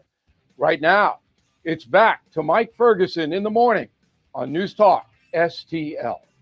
All right, you probably heard the news already. Republicans add back another vote in the U.S. House. They lost it earlier this year with a resignation. Now they get it back on Election Day. Yay. And also, St. Louis County's spending problem is even worse than what we thought. I cannot say I'm surprised to hear that. It just gets worse every year. But Sam Page has an idea. I can't wait to hear how great that idea is. I don't think you're telling the truth right there. I'm just Okay, all right. busted. And also, as Jerome was saying just a couple of minutes ago, you're thinking it's about time to add that furry friend to your home. You can do that today without paying the adoption fees. I'll tell you where and how. It is 6:50 at the moment. Let's go ahead and dump some news on you here. The Morning News Dump. Are you joking? Is this a joke? Listen, folks, the Morning News Dump. All right. The special election in Tennessee results in Matt Van Epps being elected, and he's going to Congress, which means one more Republican vote is added back to the tally because this was a Republican seat. This was a special election to fill the term of Mark Green, who resigned earlier. We're losing all the Greens. All the Greens, exactly. Now, if we can only get Megan Green to resign. Okay. He beat Democratic candidate Afton Bain. And here is Matt Van Epps, at his victory speech saying, here's what the focus is going to be. Together, we'll bring down the cost of living. I'm tired of too many Republicans ceding affordability to the Democrats. Yeah. So that's the word of the day is affordability. We used to call it cost of living. We used to call it a bunch of different things. But after the Virginia elections that went entirely in the Democrats' way, media doesn't seem to understand that, well, the East Coast has a different mindset than flyover country. I was just thinking when you were saying that, some of us used to think of it as keeping your head above water. Yeah. Surviving. Sorry. Yeah. I just had a little Jefferson throwback. Okay. Oh my goodness. All right. The Democratic run St. Louis County government is now facing an $80 million budget shortfall in 2026. That is according to County Executive Sam Page, who wants to use NFL Rams settlement money and, of course, some tax increases to make up the difference. Did you notice what was not in that sentence anywhere? Stop spending. Yeah, that wasn't anywhere in that sentence. The Republican minority on the county council, and to be fair, at least one of the Democrats, they say that major spending cuts need to happen. This is common sense. This is the mathin'. Because Sam Page's math ain't mathin'. Go figure. Yeah. Well, he's a doctor, not a mathematician. I think he's doing his anesthesia on himself. Part of the 2026 county budget could be voted on as early as next week, although the entire budget will not be, but there could be parts of it. Okay. Oh, goodness. All right. The former president of Honduras is now released from a U.S. prison after receiving a pardon from the president. Juan Orlando Hernandez was sentenced last year to 45 years for helping drug traffickers move hundreds of tons of cocaine to the U.S. But he's a free man now after Donald Trump granted him a full and complete pardon. The president said he took the action because he believed the former Honduran president was set up. His pardon of a convicted drug trafficker comes at the same time as the Trump administration is taking military action against drug runners in the Caribbean. Greg Clugston, Washington. At the very least, it's a weird look. I was just going to say it's an odd juxtaposition. It's a weird look. Yeah, it makes you do a little double take there. Now, if in fact he was set up, if in fact there's some justification for that, and I just don't know, then I get it. But yeah, right now in this moment, it does seem a little odd, but I suspect there's more going on than we're really seeing.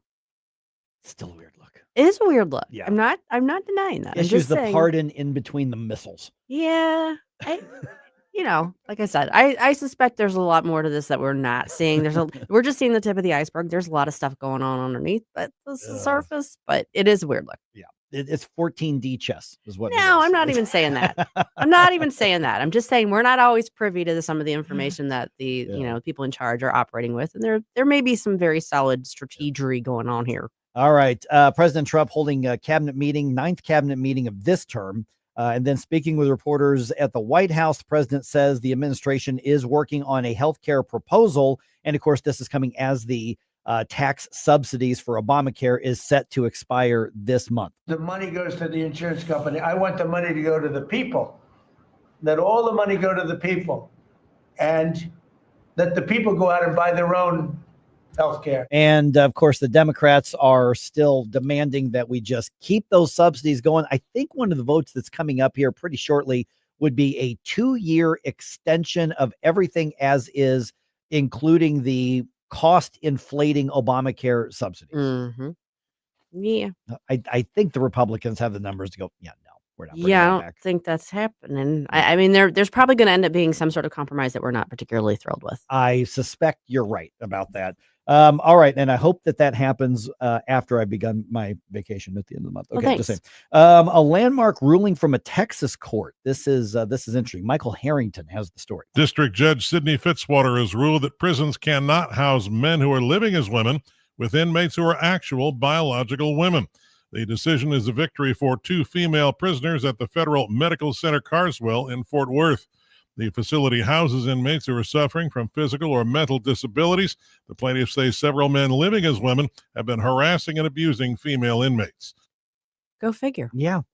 That's interesting because there's about 3 or 4 of those suits pending and that have gone the other way. But most of those have been in like the DC District Court and a couple of other more blue districts, if you will.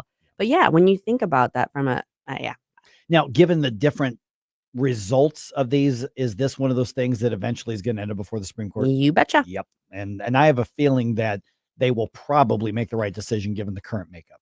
I think so. Yeah. I think so. But I mean, I hope they do. Yep. We'll see what happens there. All right. The St. Louis County Animal Shelter in Olivet is waiving adoption fees today.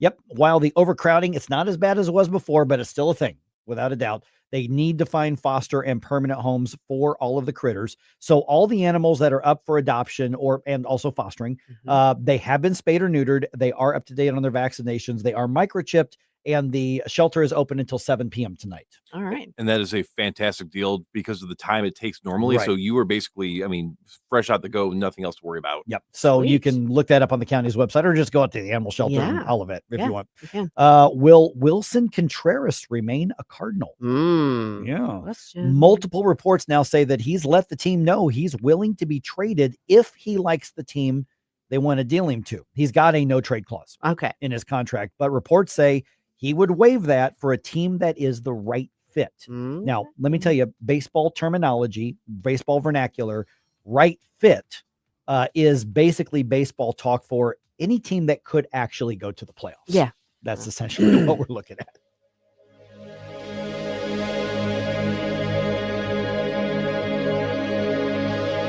When you're approaching retirement, there are a lot of questions to answer. Do you have enough money to fund your income for life? How should you claim Social Security? And what's your plan for health care and long-term care? Hi, I'm Eric Robert, Director of Investments with the ClearPath Wealth Management Group at Stifel and host of On the Money Saturday mornings at 9 on News Talk STL 1019. Don't leave your retirement to chance. It's crucial to understand and address relevant risks before you retire. Our team can help you get organized, guide you through critical retirement decisions, and create an investment portfolio designed around your needs. To schedule your free retirement plan consultation, go to clearpathinvesting.com. That's clearpathinvesting.com, or call us at 636-695-2650. That's clearpathinvesting.com or 636-695-2650. Stifel Nicholas and Company Incorporated, member SIPC and NYSE. Here's a great way to save money on your prescription medications. If you take Viagra or Cialis, we can give you a way to pay as little as $2 a pill. Compare that to prices as high as $60 per tablet. These pills work for men and women to improve their sexual performance. And now for the price of 2 or 3 pills, you can get nearly 100. There's no need to pay expensive prices for Viagra or Cialis. Call now with your prescription and pay as little as $2 a pill. We offer 24/7 service and always free delivery and confidential packaging. Change your life for the better and have fun. Call Pharmacy Shop 24/7 to get generic versions of Viagra or Cialis for as little as $2 a pill, plus free discreet shipping. 800-631-2030. 800-631-2030. 800-631-2030. That's 800-631-2030. KLGY HD3 Clayton, K270BW Belfast, KNBS Bowling Green. This is News Talk STL at 1019, 94.1, and always streaming at newstalkstl.com. Breaking news this hour from Town Hall. I'm Rich Thomason. Committed to enforcing federal immigration law, the Trump administration's reportedly launching a roundup focusing on illegal Somali immigrants in Minneapolis-St. Paul.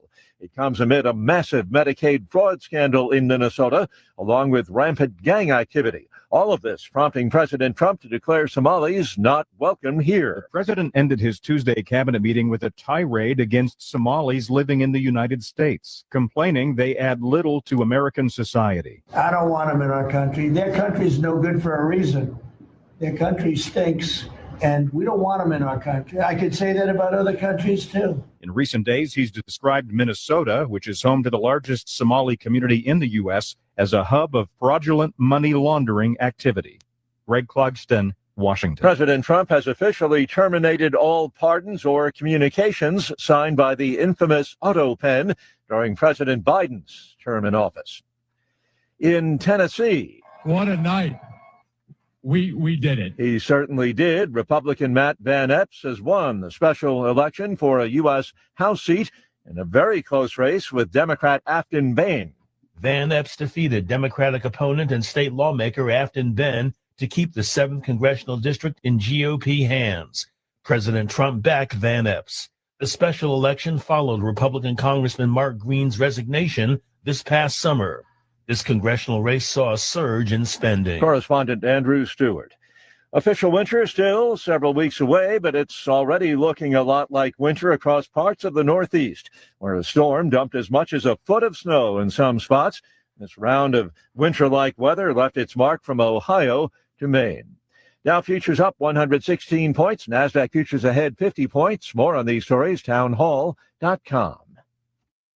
This is Dennis Prager for AmFed Coin and Bullion. There's something about the feel of a gold coin in your hand and the way the light reflects off its intricate details that has always captivated me. Nick Grovich, AmFed's owner, turned that same passion into his livelihood. Nick began collecting coins as a teen, and that interest grew into a nationally respected business offering only the finest quality coins at the most competitive prices. But the truth is that although Nick is a rare coin dealer, he doesn't believe in rare coins. Rare coins do not make sound investments, but they do make dealers a lot of money. See, that's part of what I respect about him. AmFed specializes in buying non-performing numismatic coins and turning them into gold or silver investments that provide liquidity and perform competitively against the market. Whether you're buying or selling, call 800-221-7694. That's 800-221-7694. From the Michaels Flooring Outlet Weather Center.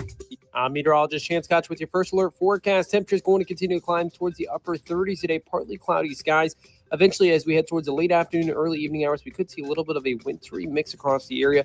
Overnight lows cool back down towards mid-teens across much of the area, then partly cloudy and dry as we head off throughout the rest of the week into the upcoming weekend. Temperatures into Thursday cooler, only looking at afternoon highs into the lower 20s across the region. In the first alert for Weather Center, I'm meteorologist Chance Scotch.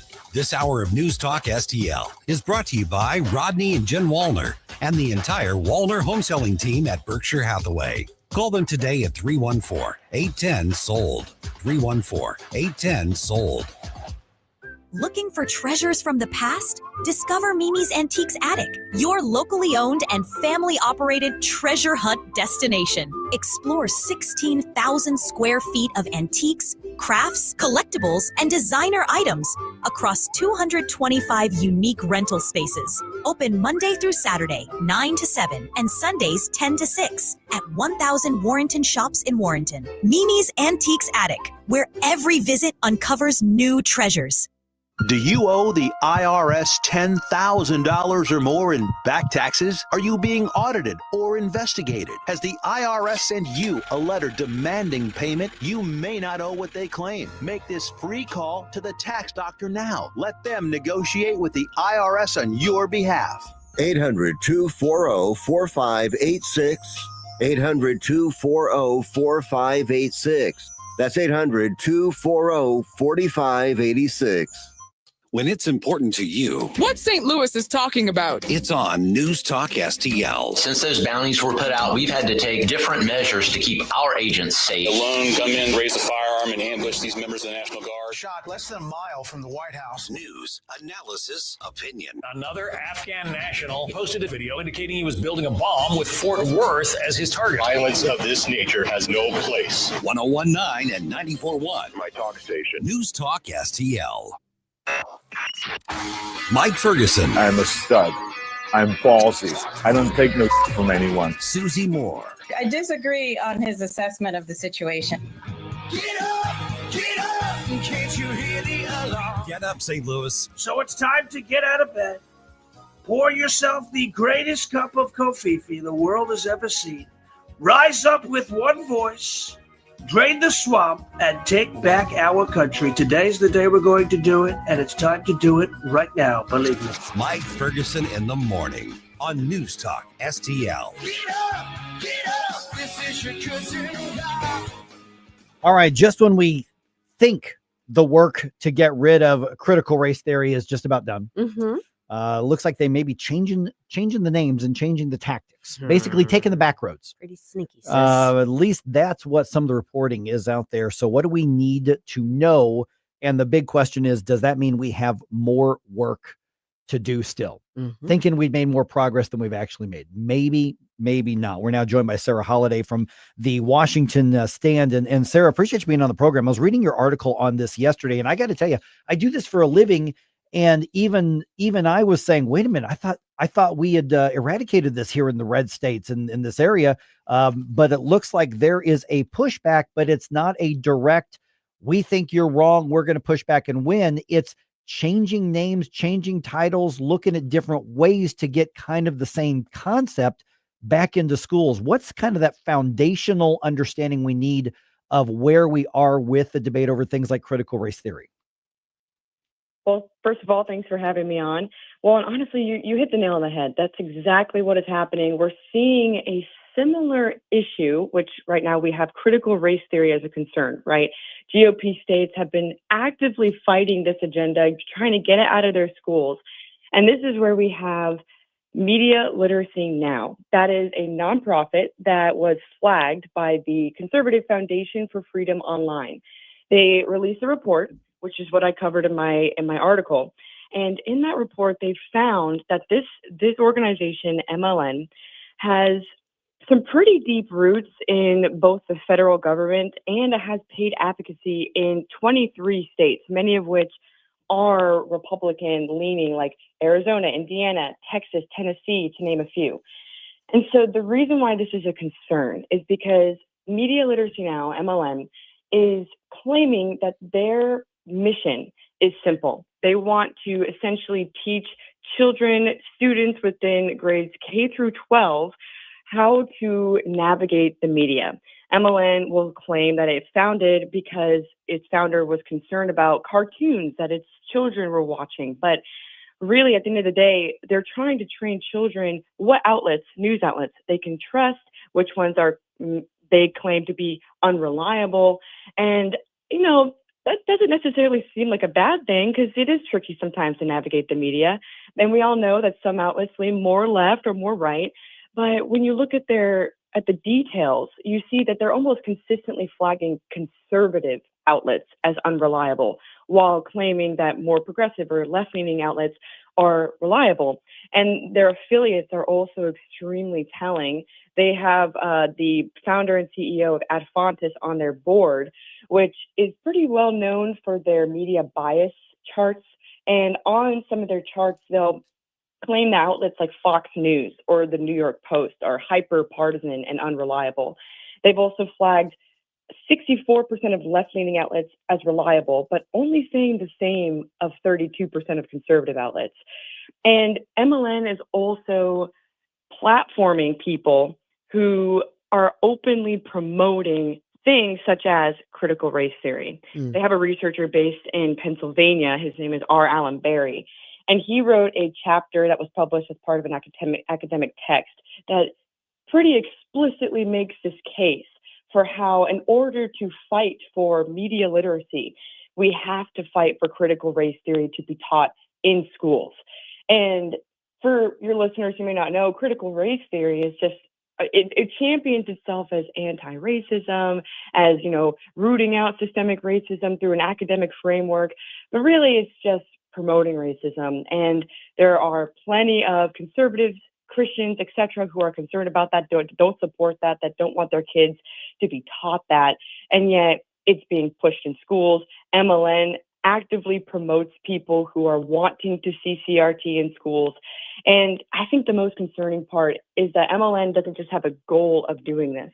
It's already connected in, like I said, at least 23 states. But if you go back to the Biden administration, you'll see that it's also significantly funded through federal agencies and uplifted through federal agencies. For example, during the Biden administration, the State Department granted them $30,000 in a grant that was sent ultimately overseas to Germany to promote these exact same objectives. But even domestically, there's at least, if this is even the full number, at least 14 federal government agencies that have been a part of, for example, Biden's Information Literacy Task Force, which promotes a lot of what MLN has been putting out. So it's definitely not something that is just, it's a thing. They have this dream of helping children learn how to navigate the media. No, they want to essentially push their ideological ideas as they teach children what they consider to be reliable outlets or not. And it already has some pretty deep roots in the federal government and in several schools. So it's pretty concerning. Sarah, it is concerning, and you've described, really it kind of has some far-reaching, the tentacles are far-reaching. Do we know who or what entities are behind this group? Yes, we do know of some, and I will list the one that's probably most concerning, which is the Southern Poverty Law Center, the SPLC. They actually pen a lot of their curricula that go out to these students. And the reason why the SPLC being a huge part of MLN's curricula is so concerning is because the SPLC itself is significantly far left, radical. Anybody that they deem conservative Christian that opposes their views is not just wrong from their eyes, but maybe even evil or hateful. For example, the SPLC puts out these things called hate maps. And, you know, I'd like to just brush it off as something that they do that doesn't affect anybody. But unfortunately, it directly affects a lot of people, including the organization I work for. Family Research Council was put on one of these hate maps in 2010, primarily because we favor and promote the traditional biblical views of marriage, for example. And the SPLC considers that hateful. So we're put on this map. And 2 years later, in 2012, a person came across that map, saw us on it and other organizations, and decided that that was not okay. He created a plan. He came to our organization, but had a couple different organizations on his list for that day, armed with a gun and with a plan to irreversibly harm as many people at our organization as possible that day. All because he saw us on this hate map. And thankfully, he was stopped. He's in prison. But it just goes to show how the SPLC is actively putting this idea into people's minds that there are groups out there that they disagree with. But that's not okay to just say that you disagree with them. They're putting out information that is actively vilifying people that don't have the same worldview as them, such as Family Research Council, the Alliance Defending Freedom, even Moms for Liberty. I mean, just moms who are concerned about their children and them not being indoctrinated are now officially an enemy and a hate group because they differ from the SPLC. And this group is supported by MLN. It is affiliated. It works directly alongside MLN. And so I'd like to say that media literacy training can be neutral. And I think maybe it can be somewhat more neutral. As researchers have expressed, media literacy in and of itself is not evil. But when it's utilized as a political weapon to promote an ideological push, whether it's from the federal government or from this nonprofit exclusively, then it is a problem because it's going directly into schools. And yes, children are going to be exposed to different worldviews in schools no matter what. There's not really anything we can do about that. But we don't have to be putting thousands, if not millions, of taxpayer dollars towards a nonprofit that doesn't even hide its ideological bias that does not represent a majority of this country. We are visiting with Sarah Holliday. The article at the Washington Stand is Report Warns Critical Race Theory Could Be Worming Its Way Back into Classrooms. And I'm going to shortchange on time on this one because we just got a minute or so left. Sarah, how successful has this sort of clandestine effort been to get this this sort of push into the classrooms? Because a lot of people would say, oh, I know that happens over there, but that wouldn't happen in my area school. How successful are they in getting this end run around the efforts, like in Missouri, to get rid of critical race theory? Yeah, I would say for MLN specifically, the very nature that it has paid advocacy and it's in legislation within, a range of 20 plus states, and many of them being Republican led, is demonstrating how they definitely have at least somewhat of a foothold. I mean, they have influence in Germany that is backed by a federal grant. So they've definitely made some strides. And I think another concerning aspect is that there are people within government, GOP leaders who have expressed that they were not aware that MLN was pushing this when they, let's say, passed legislation that promotes MLN's campaign. So they have definitely made a foothold, but I think that the fact that it's being exposed is encouraging. All we got to do is just pay attention, keep our head on a swivel, and really read the fine line. Policymakers, do what you need to do to read that text. I'm not a politician, but you guys need to make sure that you're really looking through every little detail and asking deep questions. Policymakers can do that. They can warn educators. They can warn parents. Parents can get involved in their schools to ask questions and to confront what they might suspect to be this creeping into their own classrooms. Everybody's going to say, no, that's not going to happen to me. It's not going to affect me. But the sad part is that it could worm its way into any area if we're not diligent and discerning. All right. Once again, the links to all of the receipts are in the article itself. We connect with you in the Washington stand. How, Sarah? Thank you so much.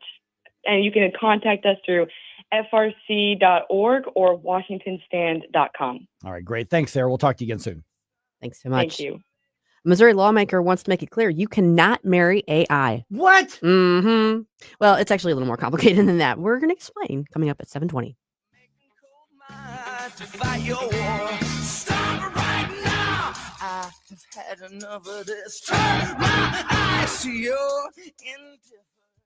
Hey, I don't know if you're already thinking about what you're going to be doing for lunch today. I kind of am, to be honest. But if you are, I have a really good suggestion for you. It's great fun. It's great food. It's located in the heart of West County for over 20 years. It's Harpo's Chesterfield. They're a great neighborhood bar. They're close. They're convenient. It's got a great sports bar atmosphere. And as I mentioned, they've got great food. As you guys probably know, I'm a little partial to the burgers.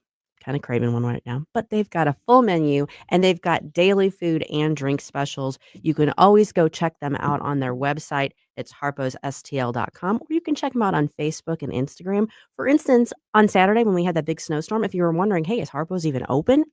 They were. And they let you know, hey, we're here for you, even in the snowstorm. They are your go-to, and they should be your go-to. You can check out, as I said, their Facebook or their Instagram page. If you go, you're going to find they have a friendly, energetic staff. They deliver fun food and drinks like nobody else. And you shouldn't forget about their events. That's the best place to keep up with them is on their Facebook and their Instagram page, or check them out at harposstl.com. Columbo and Company. Jasmine Crockett somehow continues to make her Epstein comments from weeks ago worse for herself. We'll explain the latest Wednesday. Plus, Rodney Boyd, Danny Define, and we'll open Close's cabinet. Live and local weekdays at 2 on News Talk STL. Hello, Kirk Hilsinger, chairman of the Republican Party for the city of St. Louis. We complain about dark, out-of-state money being used to influence Missouri politics, and we actively have that going on right now. Out-of-state interests from as far as Ohio and Michigan are collecting signatures to bypass what your state legislators have done this summer. We request you decline to sign these petitions.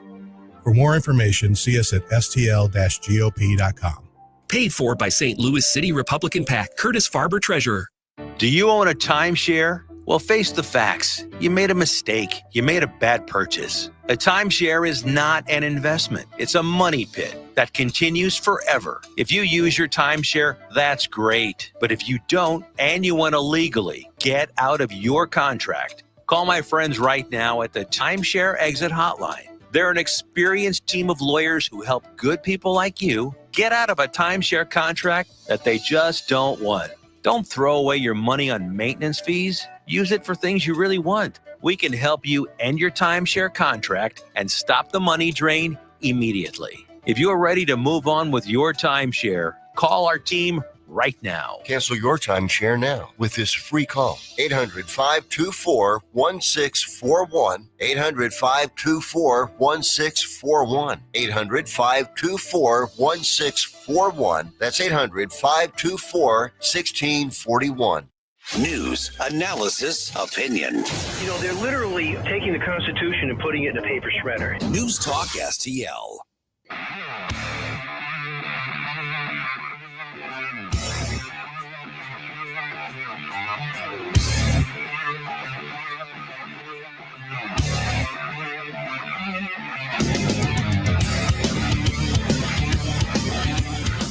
Hey everyone, this is State Senator Nick Schroer. I am the host of Stand and Fight every Sunday night. Right now, let's hear more of Mike Ferguson in the Morning Show here on News Talk STL. You know, this is Wolfgang Van Halen. I did not know that. Eddie Van Halen's son. But I like it. Yeah. And his band Mammoth. They were actually just in Chesterfield's factory last week. I did see that. I wanted to go to that so bad. I was just so tired because there were actually very few tickets left, but there were a few tickets left. I'm like, you know what? I could go sit literally in the back row of the factory. But man, I kind of regret not going, even though I was pretty tired. That'd be a great show. That would have been a fantastic show. Yeah. All right. Okay. So as Susie said a minute ago, no, you cannot marry your AI girlfriend. Well, at least that's the proposal. ruining my prospects. I here. know. I'm just no saying. pun intended. Okay. That's the proposal. That's the proposal. Okay. So it's actually a little more interesting and nuanced than that, which we'll get to in just a minute. But now that we are in between election days, having had one, Susie, what are the top go-to articles we should check out on Red State? This is the Red State Rundown. Okay, number one, you really want to check this out. I don't know if you got to see much of the cabinet meeting yesterday, but they each spoke, and Secretary Rollins, she was front and center. Mm-hmm. She dropped the hammer. She said there's no funding for states who refuse to share SNAP data. This is the Trump administration's effort to kind of cut down on waste and fraud and abuse. And guess what? The blue states don't want to share their information. So she's saying, fine, no share, no money. I wonder why they would be hesitant. That one's at the top of the page right now, Red State. Go check that one out. Also by Jennifer Oliver O'Connell, who wrote that one. This one is kind of cool. Smarter than a college freshman, University of Alabama student redraws Senate maps, gets federal approval. This 18-year-old kid drew up potential maps because Alabama has to rework theirs. We're talking state Senate. State. Yeah. Oh, no. U.S. Senate? U.S. Senate. No. Yes. State Senate. State Senate. Yeah. U.S. Senate maps don't matter. Right. Yeah, sorry about that. But sent them into the district court, and the district court said, you know what? This is actually a good solution. So they're being considered. Kid's 18 years old. Interesting. And yeah, so that's an and interesting I'm not read. even going to make an Alabama joke. Well, go check it out if you want to know more about it, how that actually came to be. And then this last story here is really kind of scary.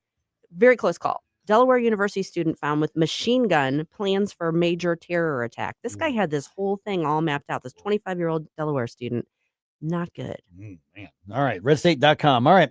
A Missouri lawmaker proposes basically what we're talking about are foundational regulations on AI.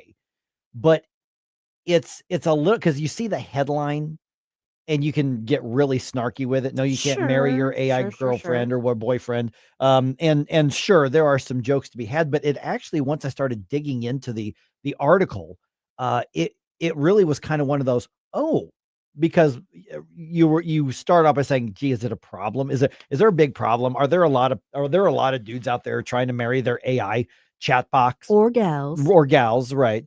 Or non-binary chat, whatever you do now.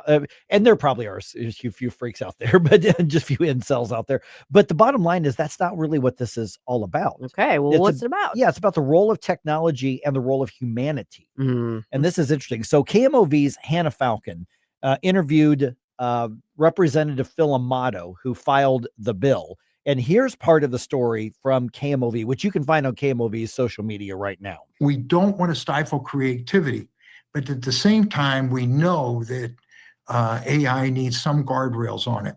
St. Louis Representative Phil Amato is crafting a bill that would define what AI is by telling us what it is not. It cannot get married. It cannot be on the board of directors. It can't be your boss. The bill reads, no AI system shall be granted the status of a person.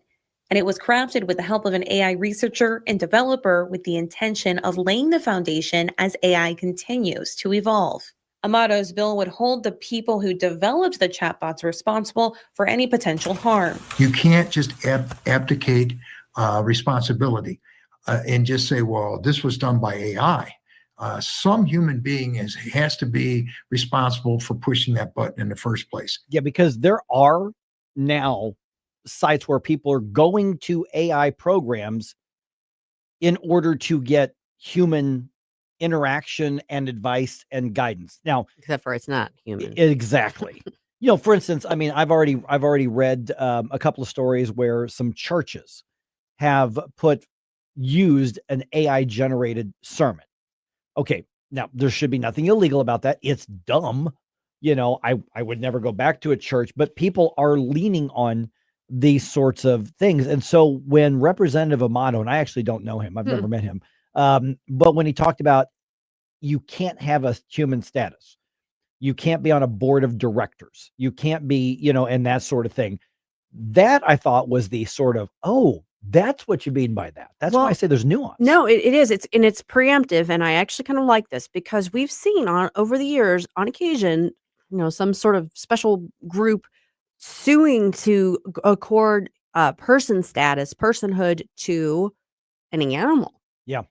An elephant or tree. Yeah, even trees. We've seen that. Now, I mean, those are kind of like fluke type situations. But when you talk about AI and what it's used for and its exponential growth and influence in our just everyday communications, that sort of thing, you could see very quickly how this could develop into a situation where someone's pushing, well, this chatbot, this whatever AI entity is actually serving this role, so it has to be given these rights. Being preemptive, being forward looking on that, I think is not a bad idea. Well, there was a part of that I clipped out just for the sake of time.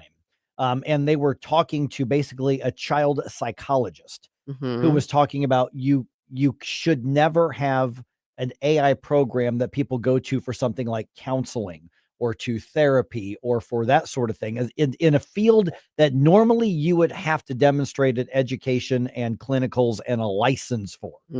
So that's part of what they're getting out ahead of. Well, but I have seen some people say that there should be nothing wrong with AI lawyers. Wow. I mean, wasn't there an experiment where somebody created like an AI chat box and it passed the bar? There might have been. Yeah. There might have been. It completed law school. There was a situation where a guy was arguing his case before a New York appellate court, and he basically had an AI lawyer. Wow. Until once the court was like, what is going on here? And they put it together. But, kind of people always talk about, because lawyers get such a bad rap, rightly so. But people talk about like, okay, why not have an AI lawyer? It wouldn't charge you as much. There is a actual study that was done where they replaced nurses and doctors with AI. They found that not only was the AI more accurate at diagnosing and treating some of the stuff, yes, but people reported feeling that it actually was more compassionate when they were explaining their symptoms than an actual doctor is. Yeah, which is mind blowing on that. But by the way, what the most accurate was on that, because AI was more accurate than the actual human doctors using AI was the most accurate out of all of those categories. So it's definitely got its uses, but when you're talking about that, where do you draw the line? I don't know. And I'm in agreement with our old friend Gabe that we should be limiting AI's encroachment on human society. They need to know their lane, stay in the box, but at the same time, having interacted with quite a few people, it's sometimes AI is a little bit more humane and a little bit more human than, so at that point, if it can mirror or mimic or be convinced in some way that it does have some sort of emotions, what would be the issue with granting it personhood when there are people walking around that can't even, no internal monologue, right? Yeah. Obviously I have no emotions. I am completely stone-hearted. I have no, but I'm saying is that people believe that, but that doesn't make it true. And I think what's interesting is what Representative Amato was arguing, saying is that when decisions are made, when things affect other people, we have to make sure somebody is held accountable. Well, that's true. For instance, like you mentioned, the lawyers, a lawyer who does not use AI to assist in research and stuff, they're nuts if they don't. I use AI to prepare for this show. To research, yes. To write and to give you case sites. Yeah. Oh, don't you dare. Yeah. Or at least give people a head start on it to say, okay, well, that's what it says. Let me look it up. Something, but but a lot of people just want to do the lazy part. I fight this battle every day. I imagine so. Listen, folks. My wife is a university professor. The AI has been both the greatest thing that's ever happened and a nightmare. Yep. At the same time. So the bottom line, and I think because I saw the story and I thought, well, this is gonna be the silly, goofy thing, and I'm like, oh, wait a minute, though, this is actually serious because it's separating out. We have to protect, isolate, and elevate humanity over the technology. And coming up, the Supreme Court hears a case involving a pregnancy resource center that's defending itself from the government. We'll fill you in on what is at stake here at 7:35 right after Larry Connor's commentary.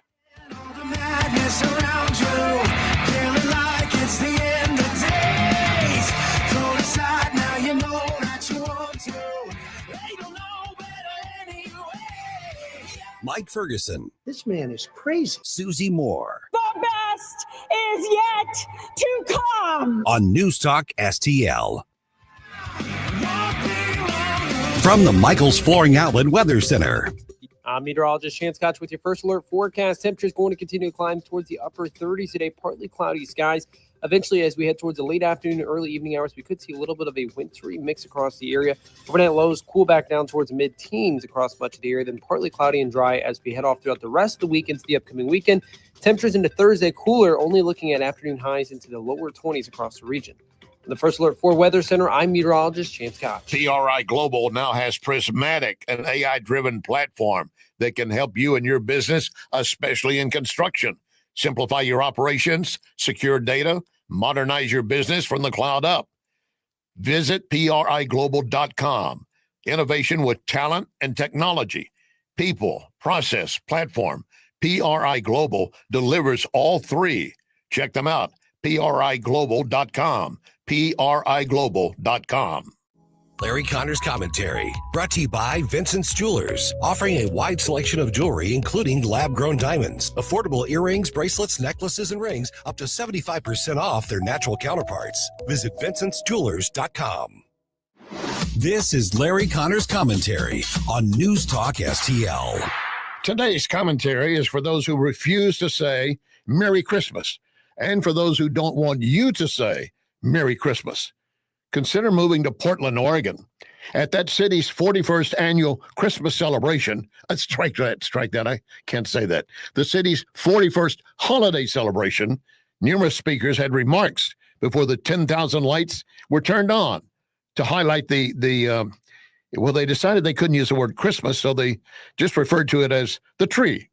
And to make sure the audience understood, there was no nativity scene. There was a Santa Claus. There was a woman draped in a Palestinian flag, but no one said Christmas. This is a real-life parody of the 1997 Seinfeld episode where George's father creates the Festivus pole, a simple metal pole serving as a holiday reminder. Well, like in Seinfeld, in Portland, no one had the courage to say Christmas tree. So now the tree is in place, brightly lit, but just recognize, just like the Festivus pole, that's all it is, a tree, a 75-foot tree, signifying nothing. Bah humbug. Get more Larry Connors on Larry Connors USA. Tonight at 6 on News Talk STL. Cooking a pizza using coal, that's creating an amazing pizza. Only one place to get it, Napoli Brothers Pizza and Pasta in the district at Chesterfield. Try it. You can thank me later.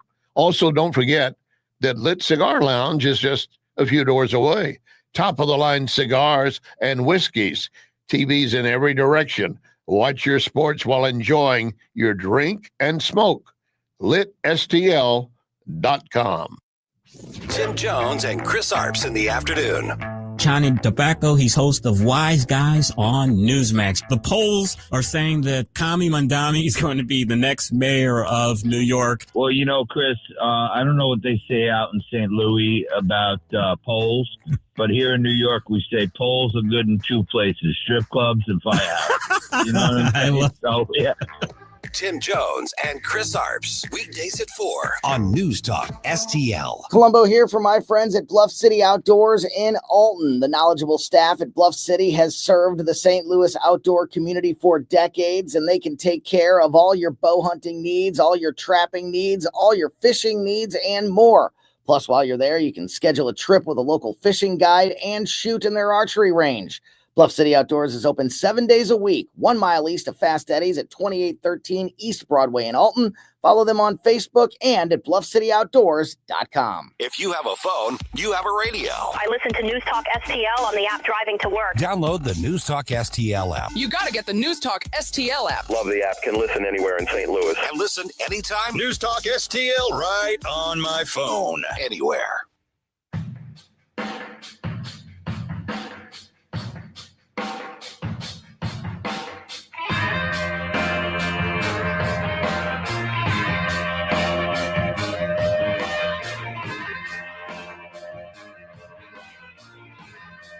Hi, it's Randy Tobler here.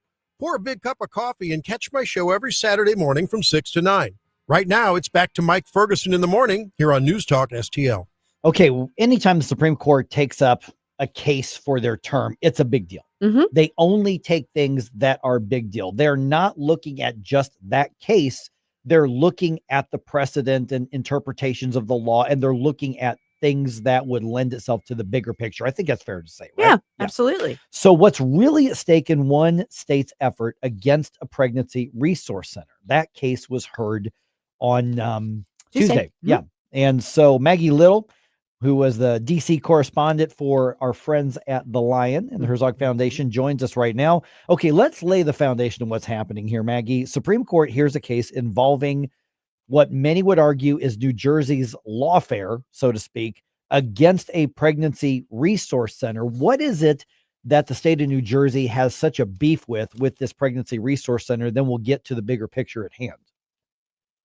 Of course. Yeah. Well, thanks for having me. The big issue here is there's a pregnancy resource center called First Choice, operates a few clinics in the state of New Jersey, offering free ultrasounds, pregnancy testing for women to come in and kind of learn about their pregnancy and see some other options than just getting an abortion.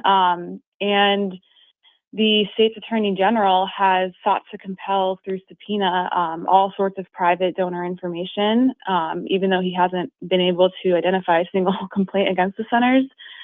He's seeking donor names, addresses, phone numbers, and their places of employment. And so the pregnancy center is arguing that this could have a chilling effect on both the group itself and on their donors, because donating to these kind of pro-life pregnancy centers is not always the most popular political position to take. So you can see how a donor might feel hesitant to donate again if they know the state's attorney general has all this information about them. Maggie, looking at some of the reporting on the argument that was held yesterday in front of the Supreme Court, it sounds to me like not only were the conservative justices, particularly Justice Thomas, for instance, sort of skeptical of the state of New Jersey's position on this, but it sounds like even Elena Kagan may have been somewhat skeptical. I know we can never really truly read how the court's going to rule just based on the oral argument, but reading the tea leaves here, if you will, it seems pretty favorable in terms of the outcome for the pregnancy center, doesn't it? Yeah, I think across the board, the arguments were kind of taken as the justices appearing poised to side in favor of the pregnancy center. You mentioned Justice Kagan, who does lean more liberal. Even she disagreed with some of the claims that the attorney general was making. He had said in his briefs that the subpoena was just simply a request for donor information. And she said, ordinary people or donors aren't going to see a subpoena as just a mere request. Justice Clarence Thomas agreed that he'd never heard of a subpoena request. I mean, this in Latin literally translates to under penalty. So that's not how donors are going to exactly see this. So there seemed to be a lot of skepticism from the justices on some of these claims. Yeah, and while this is a New Jersey case, we're visiting with Maggie Little from readlion.com, The Lion. And so let me say, okay, well, this is a New Jersey case, those scoundrels there, but this has potentially a national picture. What is it that that the government in this case wanted to do with that information? Because I didn't listen to the whole thing, but I listened to the part where Justice Thomas kept drilling down, saying, who complained? Why did you start an investigation? What are you looking for? What are you wanting to do with this? And they finally had to admit, well, there weren't any complaints. We just decided we wanted to look into it, and we've got the right to do that. And that's part of what's at stake right here. So what is it that the government was looking to do with whatever information they would get if they win? Yeah, that's exactly right. To my understanding, they have not identified a single complaint that's led them to try to seek this information. When I interviewed Erin Hawley, who was one of the attorneys representing the pregnancy center in the Supreme Court yesterday, she told me that, the AG is seeking information behind nearly 5,000 donations and up to 10 years of this center's internal documents. They think it's because, the AG has previously expressed a lot of opposition to the more pro-life Christian mission of these pregnancy centers. Like you said, these have been targeted kind of across the country by blue states who oppose its mission.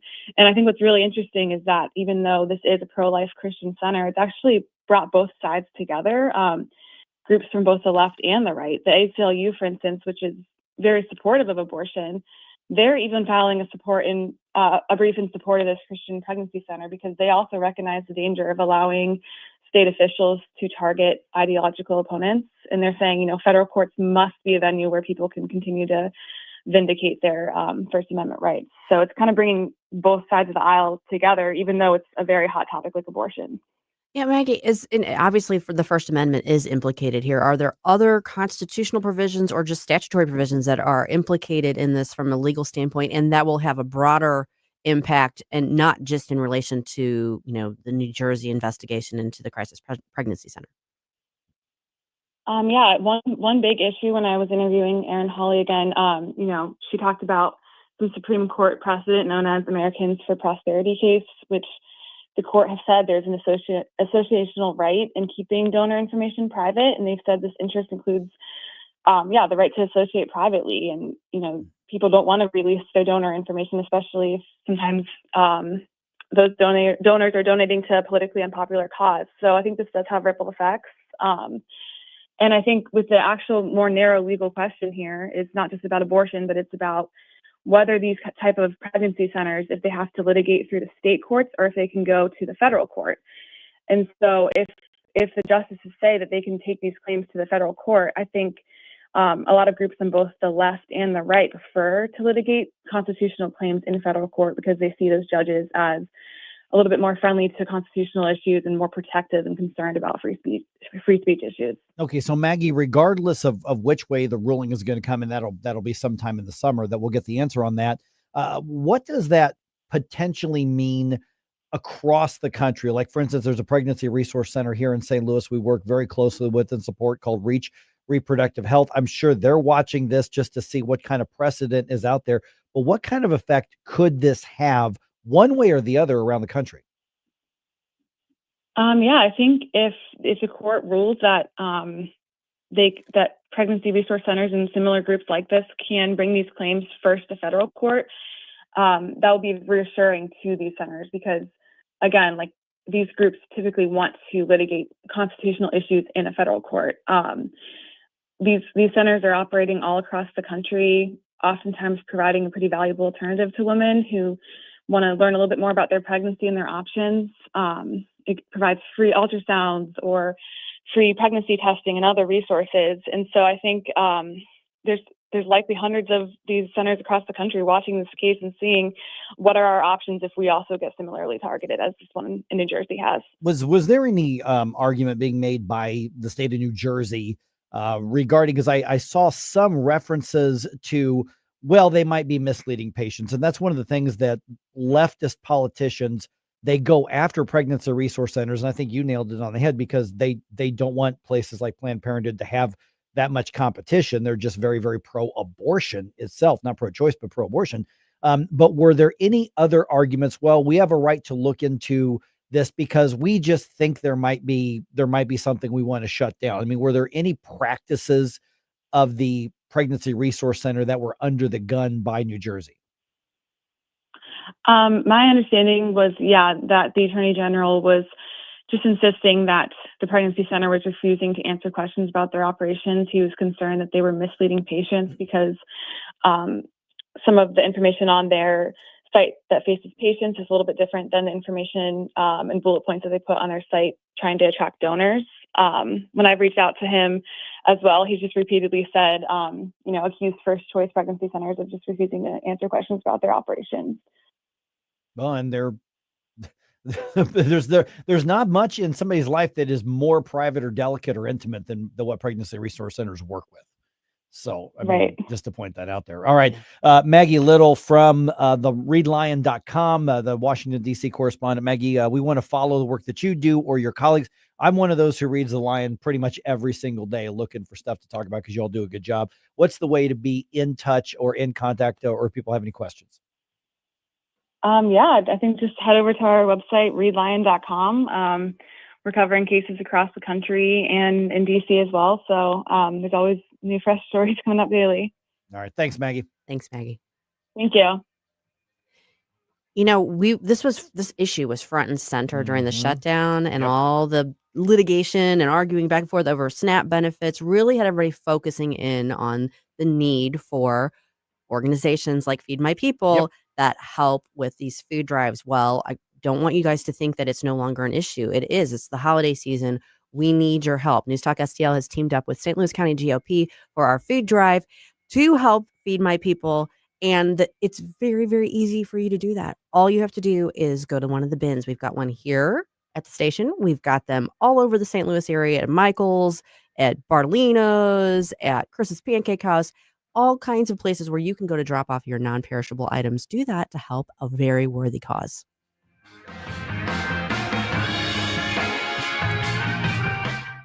Mike Ferguson in the morning. The strong protecting the weak and the good defeating evil. On NewsTalkSTL. This December 13th, join wreaths across America at Belle Reve Gardens Cemetery as we remember the fallen, honor those who serve, and teach our children the value of freedom. Help us lay remembrance wreaths on the graves of our fallen heroes. Sponsor a wreath, volunteer, or bring your family to this meaningful tribute to our veterans, because every hero deserves to be remembered. Learn more and sponsor a wreath. Visit NewsTalkSTL.com. Newstalk STL is proud to have Doug Voss of Safe Money Radio as part of our lineup each week. Doug has been a staple on the St. Louis radio airways for many years as one of the leading financial experts in the area. You can now hear Doug and Safe Money Radio 2 times every weekend on Newstalk STL. But in case you miss anything, you can check it all out at DougVossSafeMoneyRadio.com. You could also reach Doug at 844-676-SAFE. That's 844-676-7233. Doug Voss is a registered representative. Securities offered through DHL Securities, LLLP, member FINRA and SIPC.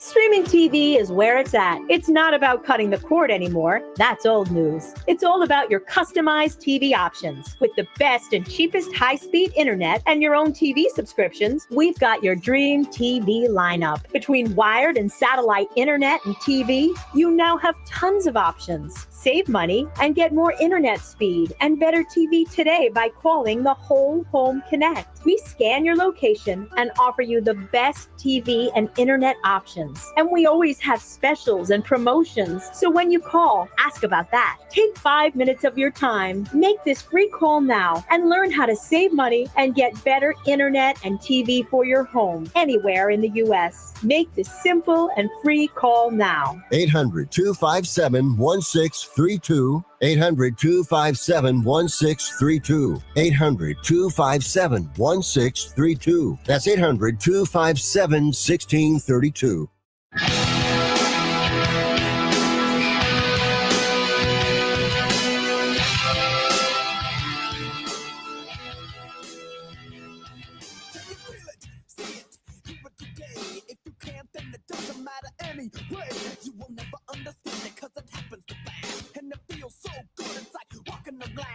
Hey, this is Todd Showalter. Join me on Saturday at 5 as I try to put some fun back into this dysfunctional radio station. It's the Right Mind Show with me, Todd Showalter, at 5 on Saturday. And, you know, speaking of dysfunctional, let's get back to Mike Ferguson in the morning.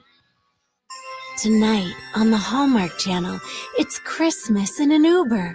He's a gorgeous former goat herder from a country no one can pronounce, who drives an Uber with his sickly pet goat Cecil riding shotgun. She's a gorgeous veterinary student with flowing blonde hair who needs an animal to practice on before Christmas break. Are you Adriella? I'm your ride.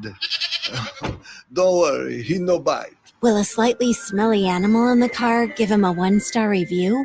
Or will the goat become the goat? He say very foxy. It's Christmas in an Uber tonight on the Hallmark Channel. I can't wait. And for those of you that are not watching the stream, you and my mom. If you needed a reason to join us on our streams, you could see Susie's kind of whimsical reaction in real time. I love my Hallmark movie. Oh, man. Anyway. All right. Okay. So it's that time of year where everybody's doing like the reflections of the year sort of thing. Yeah. I saw a thing. Wow, boy, what was it? That I guess YouTube is going to get into the here's what you were looking at all year. You're going to start. That's going to show Your up year in in your review? your year in review. Which means bad. I was going to say whatever rabbit hole you went down, YouTube is gonna, I guess, kind of put something because Facebook did that a few years ago where they're like, hey, here's your year in review, and they took some of your most popular pictures on that. But I am going to traumatize so many YouTube moderators. I imagine so. Okay, so the Oxford Dictionary, they always do a word of the year or phrase of the year. Mhm. You know, so in this case, Oxford Dictionary's word of the year, Skibbity. No, wasn't that last year? It was. Yeah, that was. I don't know. Year. The last few times we've talked about new words in the dictionary, that was one of the ones. And yeah, which I still don't know what that means. It just means skibbity. I think it just stands alone. Got it. Okay. But the word of the year, according to the Oxford Dictionary, is rage bait. Oh, rage bait. Word of the year. Word of the year. I mean, I've heard it. I think it has a use. I think it's a useful term. Yeah, I actually think it's accurate. Yeah, but I mean, like, I don't That's know. the word of the year. Word of the year. Yeah. I mean, I can see it because on two fronts, there are the people that are like these social media. They make their money by getting paid by social media. By clicks. Grifter. Yep. Tell us how you really feel.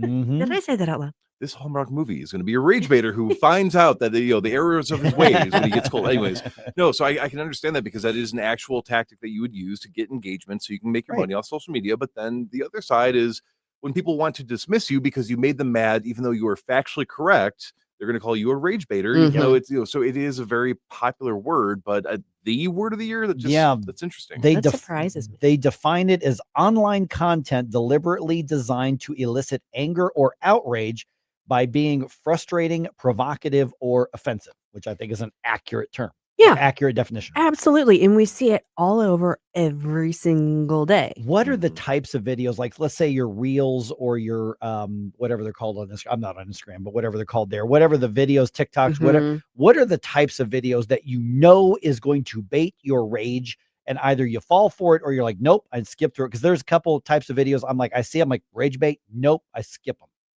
Because I know that's what they're trying to do is piss me off. I'm the wrong person to ask because I skip all of them and just go for the ones with the cute puppies.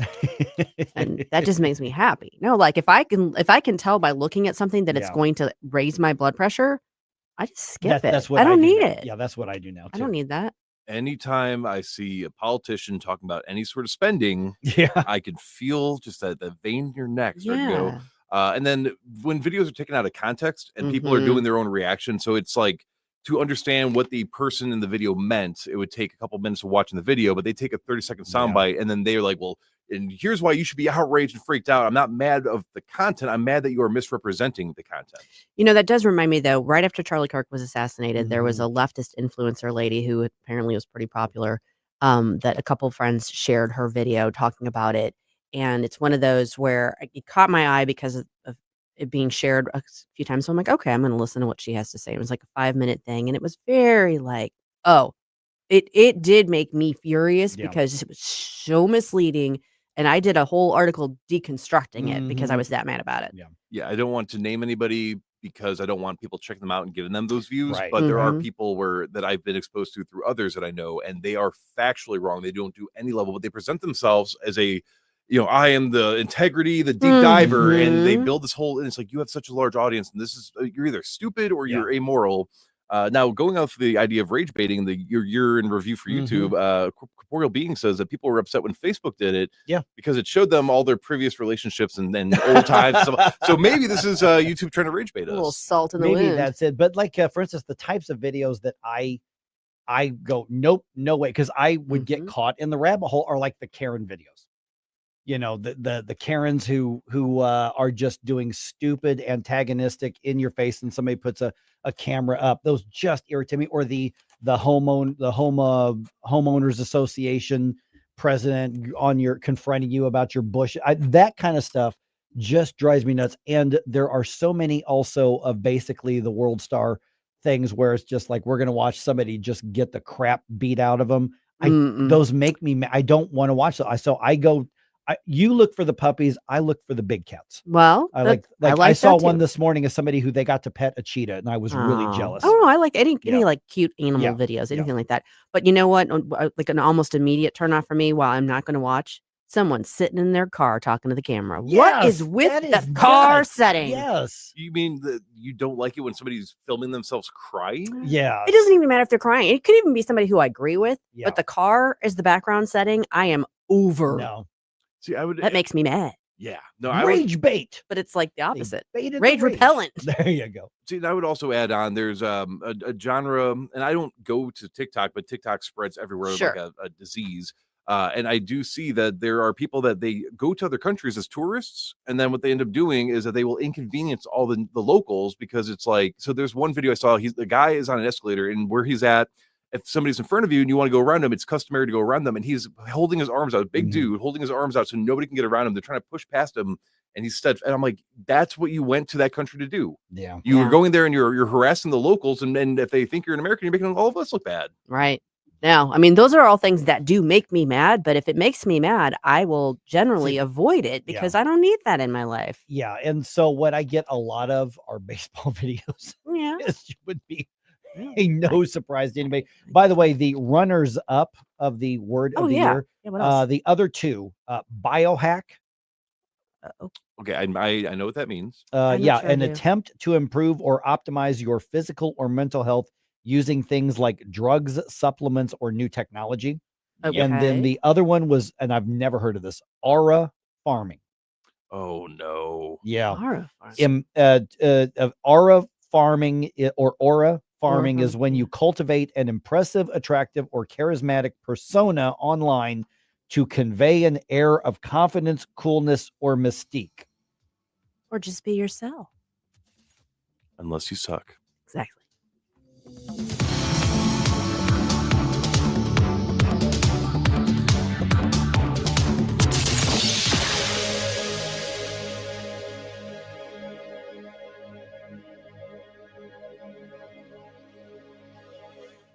This holiday season, help Feed My People fill the shelves. News Talk STL and the STL County GOP are partnering for an annual food drive, November 10th through December 21st. Drop off your non-perishable food donations at all Bartolino's restaurants, all Chris's Pancakes and dining locations, and all 3 Michael's Flooring outlets, or at the News Talk STL studios. Hey, it's Larry Connors, and together we can make a difference for families in need. Visit NewsTalkSTL.com for complete drop-off locations.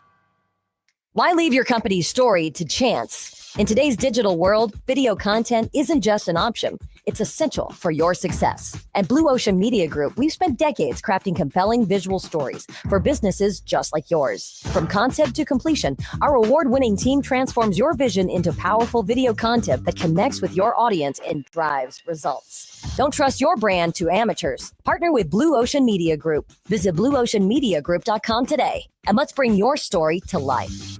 Is diabetes keeping you from enjoying life's special moments? At US Med, we understand the challenges you face, and we're here to help. With US Med, I can finally manage my diabetes without it managing me. US Med offers a wide range of services to simplify your diabetes care. Personalized care plans, convenient access to cutting-edge diabetes tech, and knowledgeable support. Plus, we'll check your insurance so your diabetes care may be covered at little or no cost to you. With US Med, I feel confident and control of my diabetes. I can finally live my life to the fullest. Don't let diabetes hold you back. Choose US Med and experience better birthdays, better adventures, better anniversaries, and better everything. Call now. US Med. Better service, better care. 800-515-2380.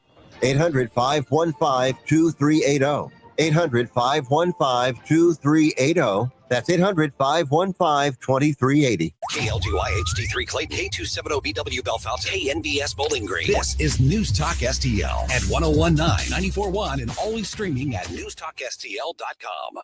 Breaking news this hour from Town Hall. Amit Thomason.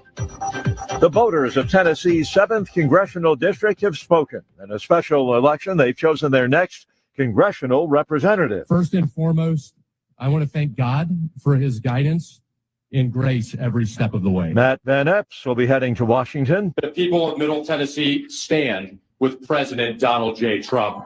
Republican Matt Van Epps addressing supporters after winning a special election in Tennessee, keeping the 7th Congressional District in the GOP column. A military veteran and former State General Services Commissioner from Nashville, Van Epps defeated Democratic State Representative Afton Bain. Correspondent Ben Thomas says Van Epps did have President Trump's endorsement. A high-level advisor to Russian President Putin describes talks between Russia and the U.S. on ending the war in Ukraine as constructive, but No breakthrough. Putin met late Tuesday in Moscow with U.S. President Donald Trump's envoy Steve Witkoff and son-in-law Jared Kushner. The Russian and American sides agreed not to disclose the substance of the talks, but Yuri Ushakov, a senior advisor to Putin, spoke briefly to reporters.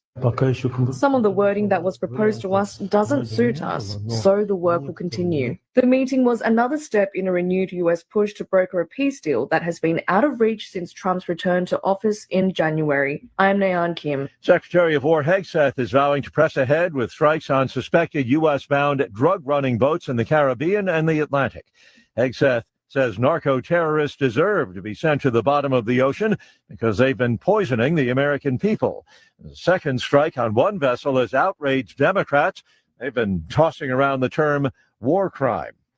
Wall Street's head of this morning's opening bell. The Dow futures 89 points higher. NASDAQ futures are up 50 points. More on these stories at townhall.com. The following is not an actor, but a real-life story from Trinity Debt Management. My debt problem started probably about 2016. I needed my life to change financially. I called Trinity and I ended up joining based on high credit card bills and high interest rate. And my counselor at Trinity has been great, and Trinity has been helping me to get on the right path of paying off these credit card bills, bringing down the interest rate. They have consolidated my bills into one low monthly payment. And now I am finally getting out of credit card debt.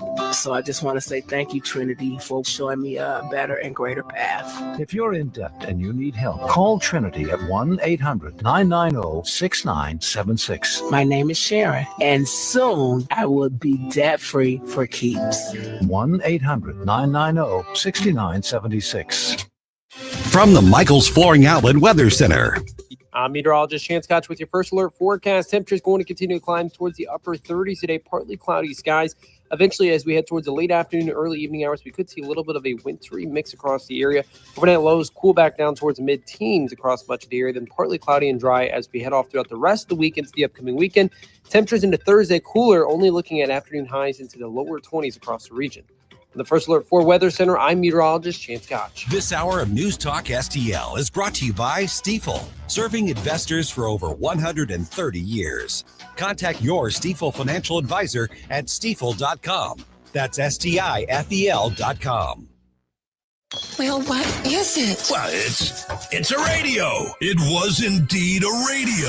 The entire neighborhood was turned on. The news, analysis, and opinion poured over me like a warm glass of Ovaltine.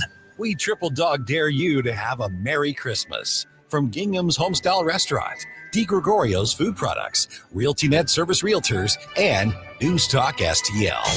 What was that? My radio! Now you can fly anywhere in the world and pay discount prices on your airline tickets. Book a flight today to London, Paris, Madrid, or anywhere else you want to go and pay a lot less guaranteed. Call the International Travel Department right now at Low Cost Airlines. 800-515-2397. 800-515-2397. That's 800-515-2397. Mike Ferguson, I'm sick and tired of smart guys. Susie Moore, Get out of here and stop playing victim. Get up, St. Louis. We have federal regulations that prohibit hunting duck, and yet it's legal to hunt humans. Mike Ferguson in the morning on News Talk STL. Okay, so the off-year elections are over for 2025. We have gone through that meat grinder. We made it. Do those results tell us anything about how the parties are approaching the 2026 midterms? Because there's the elections that happen and the rightful news coverage that happens of those elections. And then there's the let's sift out what is actual momentum nationally and what's actually just local elections. It is 8:05 right now. We are now joined by the one, the only, Mr. Chris Arps. You can hear every afternoon from 4 to 6 here on News Talk STL and see him on Newsmax pretty much regularly on there as well. So, Chris, let's start with the actual race in Tennessee. Matt Van Epps is elected. The Republicans basically defend and they reclaim a seat that's a red seat in the first place. I kind of thought it was nonsense that media was telling us it was a 1 or 2 point race, ended up being a 9-point race, which makes more sense. But what's the motivation for pollsters and media and politicians to constantly say, "Oh boy, Democrats could"? That was my best Randy Savage right there. Oh yeah, they could. Boy, the Democrats could really win this one. This is showing that blue wave that's coming when reality just didn't back that up. Mike, we know that the Democrats and the media are one and the same. And I think because of those victories in New Jersey and in New York and in Virginia, I think they were trying to continue that narrative that the Democrats have momentum and that there is a wave. And so they were really trying to juice up Ashton Bain for her to beat Matt Van Epps in this race. Look, he won by almost 10 points, 9 points. That's nothing to sneeze at in a special election in an off year right after Thanksgiving. So I think that blows out the narrative that the Republicans are hurting and that they're going to have a bad year next year. We don't know that. It's still a year away. But I think this kind of dispels that. A 10-point win in December after Thanksgiving in an off-year election is pretty good. Yeah, I mean, it's possible the Republicans can have a bad year, but we're not going to have a feel for that, right away. I mean, there's all kinds of nonsense we're going to get through before that. Republicans can have a very good year. We just don't know yet. Mm-hmm. And, also in this race, I think that it could have been closer, but the Democrats just had a completely flawed candidate. I mean, they made them. I mean, this woman is supposed to be running in a district that has Nashville in it, and she says she hates country music. She hates Nashville. She talked about that she wanted to defund the police. I think her campaign also made a mistake when they brought in Kamala Harris and Jasmine Crockett and AOC to come campaign for her. Look, they are Democrats, and I know they wanted to try to juice up the turnout for the Democrats, but I don't think most Tennessee Democrats are supportive of those three, and I think that was a fundamental mistake for them. But if they would have had a more moderate candidate, I think this race could have been closer. Okay, so yeah, let me follow that, because first of all, you're just demonstrating again why you're so much of a nicer guy than I am, because you said you've got a flawed candidate. Earlier today, I just said she cray cray. Okay, she's nuts. But then, again, bringing in Jasmine Crockett and AOC kind of reinforces all that. So you would think that the Democrats in the Mid-South, I mean, literally in Tennessee, they would say maybe a Jasmine Crockett type isn't going to sell here.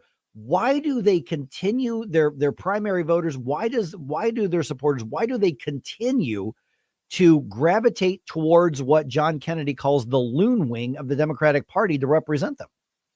I think they thought that Republicans didn't have a lot of momentum. There wasn't a lot of enthusiasm. The enthusiasm this year seems to be on the Democrat side. Nashville is a heavily, heavily blue area. And I think they just felt that if they brought in those three, that they could juice up the turnout in Nashville. The Republican turnout would be down and they could sneak away with the win. Of course, that scenario did not happen. I think the Republicans made a mistake in this campaign. I think they should have brought President Trump in to campaign. They did a tele-rally with him over speakerphone. Mike Johnson, the speaker, was there.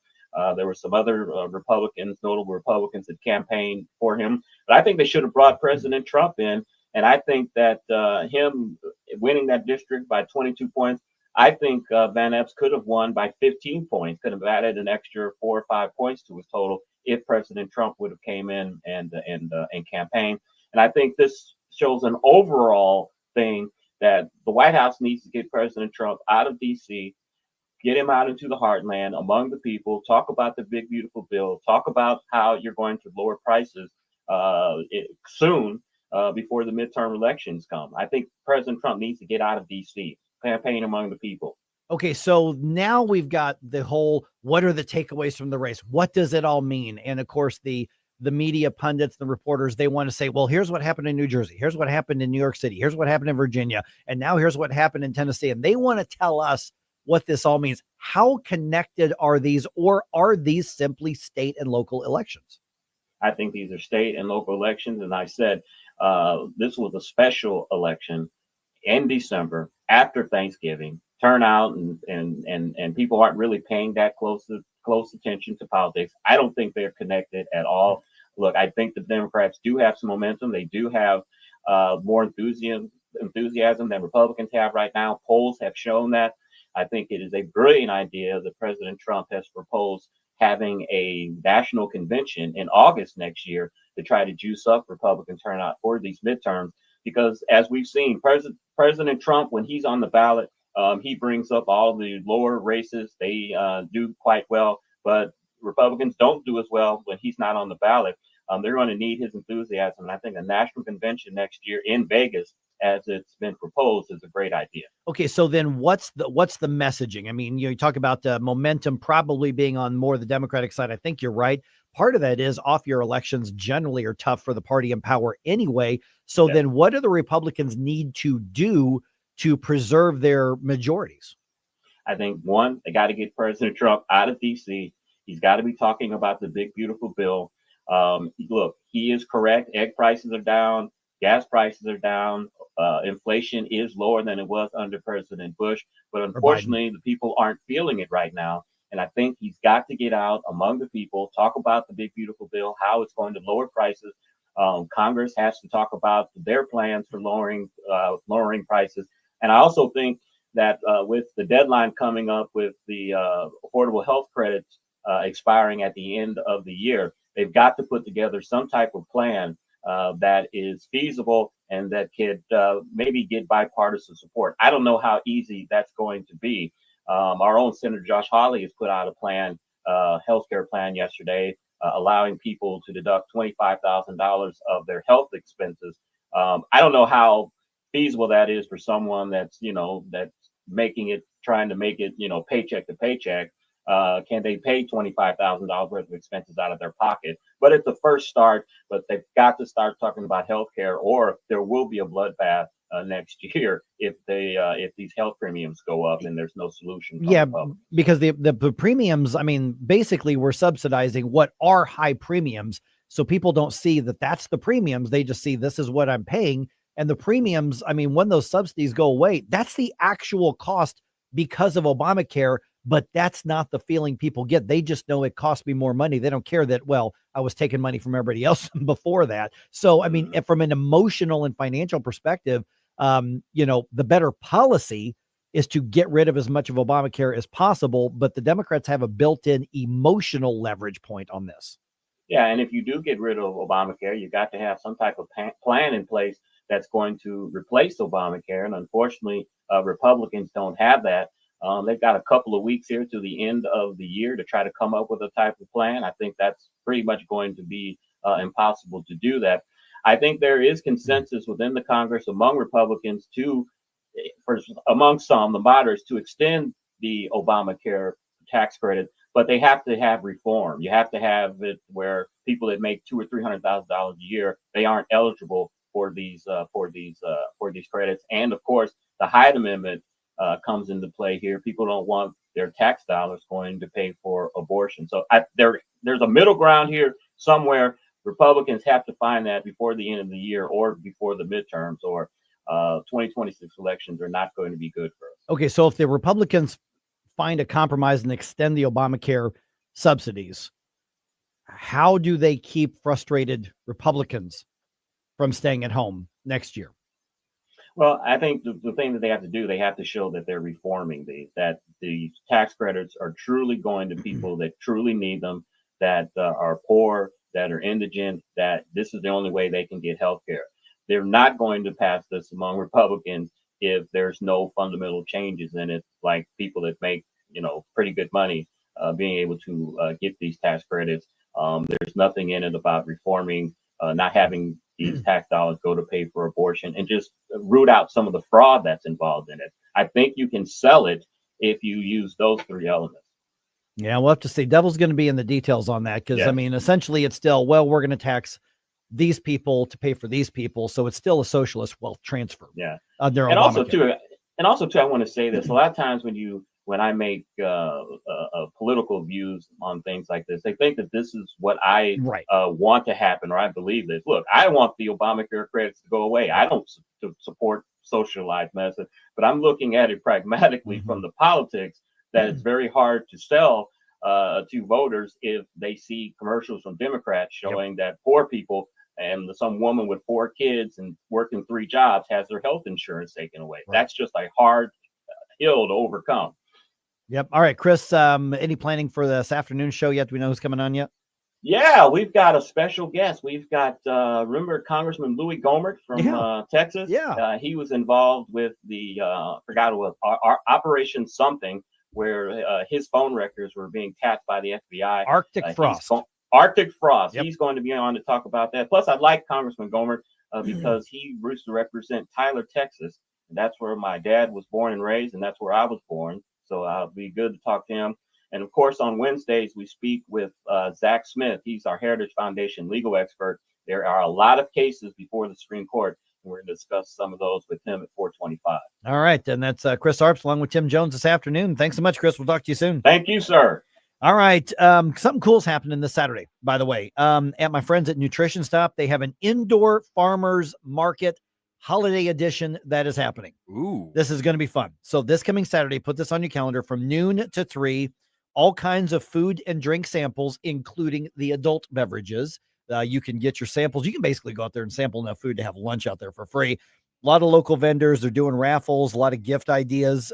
So everything from, local, real, actual food. If your New Year's resolution is to make my own self healthy again, you can do that. So nutritionstop.com is where you're going to get more information. But this Saturday, December 6th, noon to 3, indoor farmers market. I'm going to be there for part of it. But check that out, nutritionstop.com.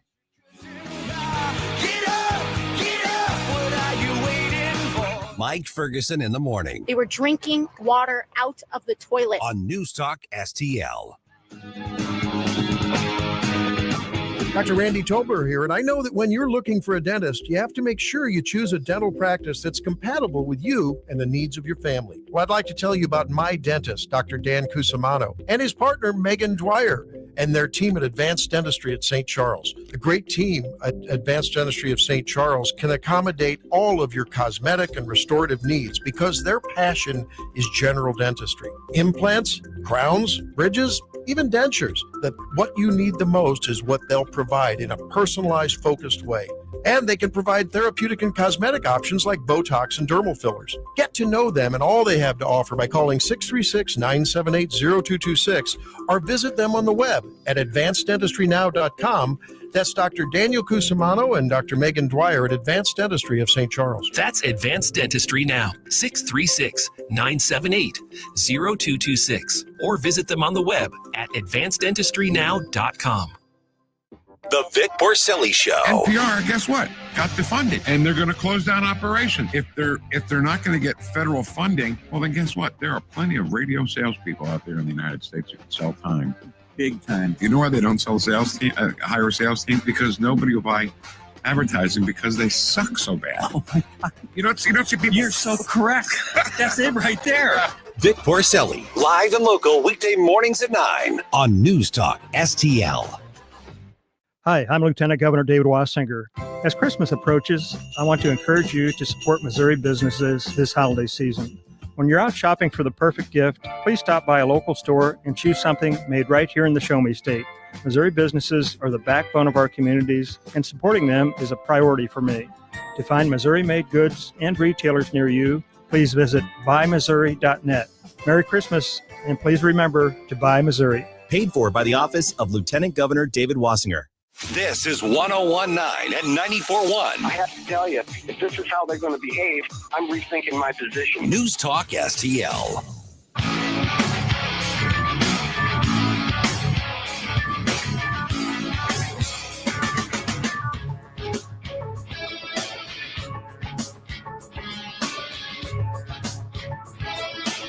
Hey, Chris Arps from the Tim Jones and Chris Arps Show. Make sure that you're listening to our show this afternoon from 4 to 6. Now back to the Mike Ferguson in the Morning Show. All right, we're about to hear a clip from the congressman-elect out of Texas, which is giving Republicans just a little bit more breathing room on their votes now once he gets sworn in, which could very well be literally today or tomorrow. St. Louis County's spending problem is worse than we thought, but Sam Page says he can fix it. Really? No. Well, he says that. But he can't. No. And a billionaire couple wants to help your kids invest. Ooh. This is interesting. All right. It is 8:21 right now. Let's do one more news dump. Wake up, America. It all worked out. They got all the news. The morning news dump. All right. You've heard the news by now. Republican candidate Matt Van Epps was elected to fill that congressional seat left vacant by former Congressman Mark Green. That's in Tennessee. He defeated Democratic candidate Afton Bain in what was a very, very highly watched election. And what's going to be the priority now that he adds an additional vote to the Republicans? Here's part of his victory speech. Together, we'll bring down the cost of living. I'm tired of too many Republicans ceding affordability to the Democrats. All right. So basically, you had a deep red district. The outcome really wasn't in doubt, even though the media and the politics tried to tell us otherwise.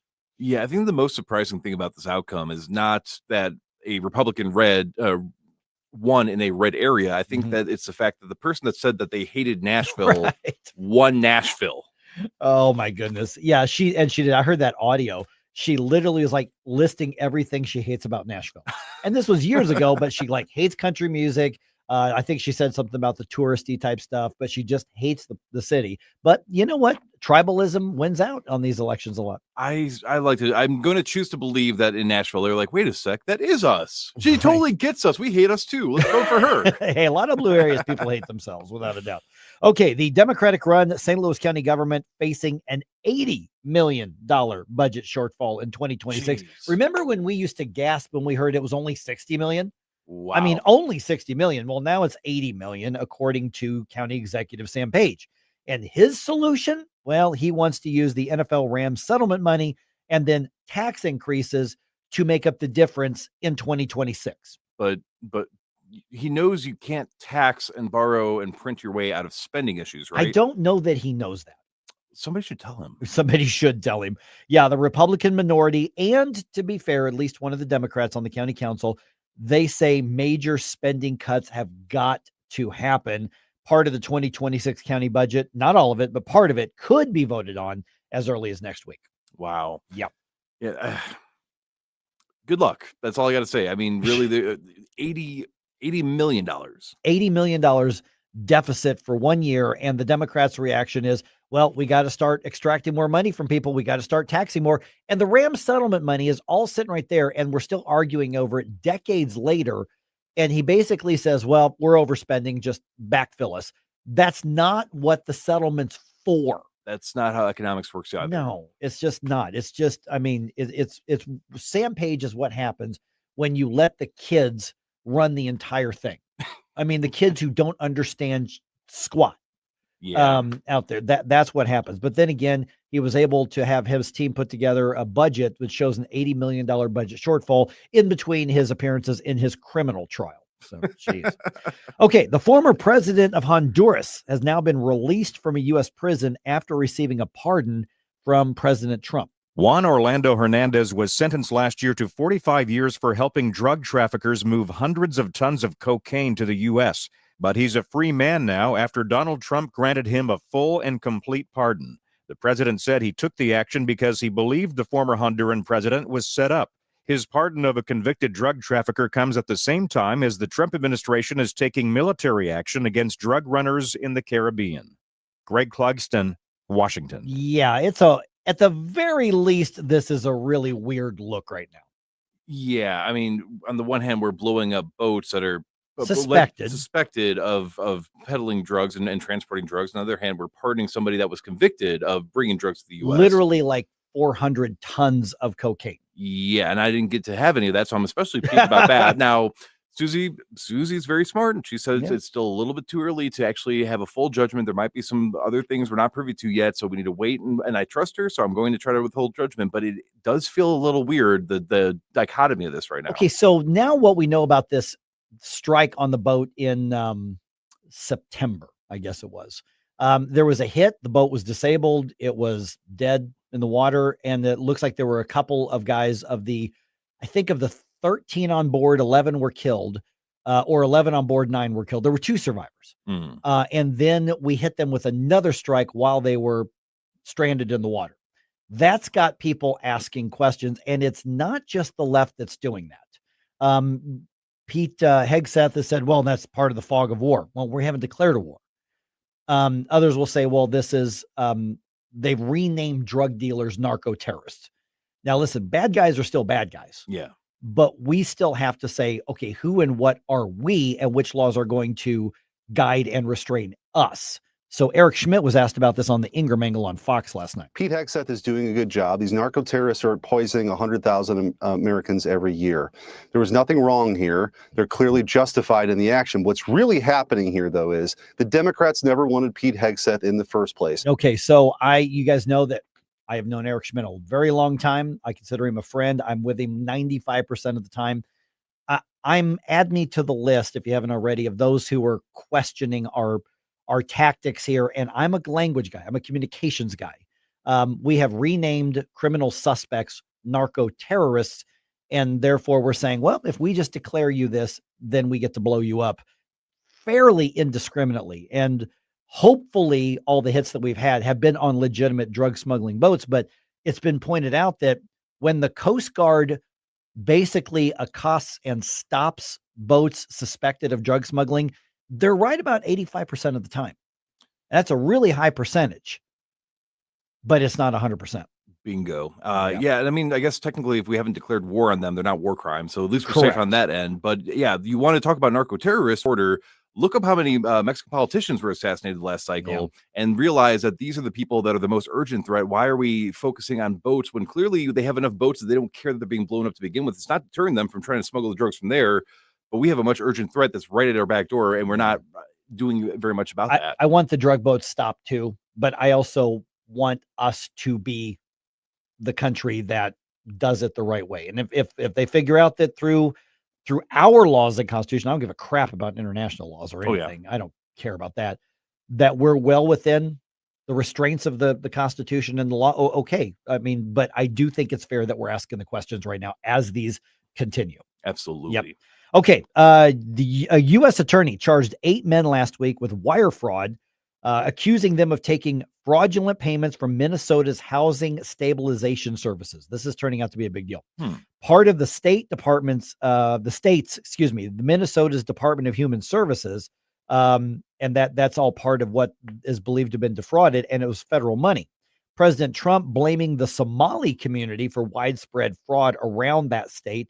The city of Memphis now saying there's ICE enforcement all over targeting the Somali area, which is a big part of Minneapolis. Minneapolis Police Chief Brian O'Hara, though he vows that his department and his city is not cooperating with federal agents. The Minneapolis Police Department does not work with federal law enforcement for the purpose of conducting immigration enforcement. We don't provide information to federal immigration authorities. We don't ask people about their immigration status. So the Treasury is investigating, the feds are investigating accusations that Somali immigrants are funneling stolen money from these federal housing programs to Al-Shabaab, which is an Al-Qaeda affiliate in Somalia. And the official response from representatives of the state is we're not even going to consider this worth looking into. The city is like, we're going to protect, the bill. Tim Walz, the governor, it's really, really ugly. Really ugly. All right. The St. Louis County Animal Shelter in Olivet is waiving adoption fees today. Yay. Yep. While they still have overcrowding, it's still bad. It's not as bad as it was before, but they need to find foster and permanent homes for all of the critters.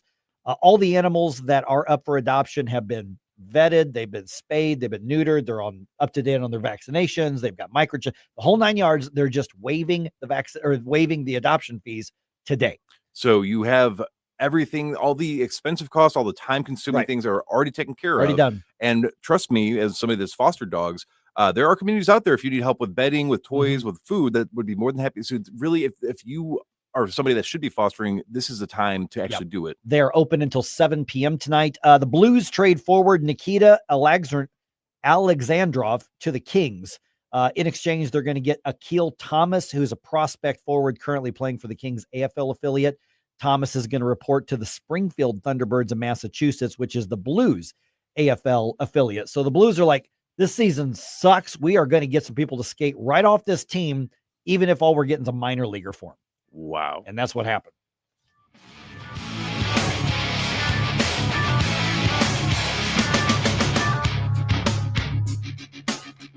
Mike Ferguson in the morning. There's something wrong with him. He's a sick puppy. On NewsTalkSTL. From the Michaels Flooring Outlet Weather Center. I'm meteorologist Chance Scotch with your first alert forecast. Temperatures going to continue to climb towards the upper 30s today. Partly cloudy skies.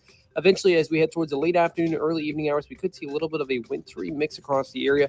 Overnight lows cool back down towards mid-teens across much of the area, then partly cloudy and dry as we head off throughout the rest of the week into the upcoming weekend. Temperatures into Thursday cooler, only looking at afternoon highs into the lower 20s across the region. On the First Alert 4 Weather Center, I'm meteorologist Chance Scotch. Fox News commentary with Craig Gutfeld. Next. If a Lenovo computer for your business is on your holiday list, don't shop around. Just go directly to the source, Lenovo.com. It's your last chance to get exclusive deals on the PCs you want for your business, like the ThinkPad X9 14 Aura Edition and Yoga 7i 2-in-1. So avoid all that shopping chaos and price comparing, and just go directly to the source, Lenovo.com, where PCs are up to 35% off. That's Lenovo.com. Lenovo.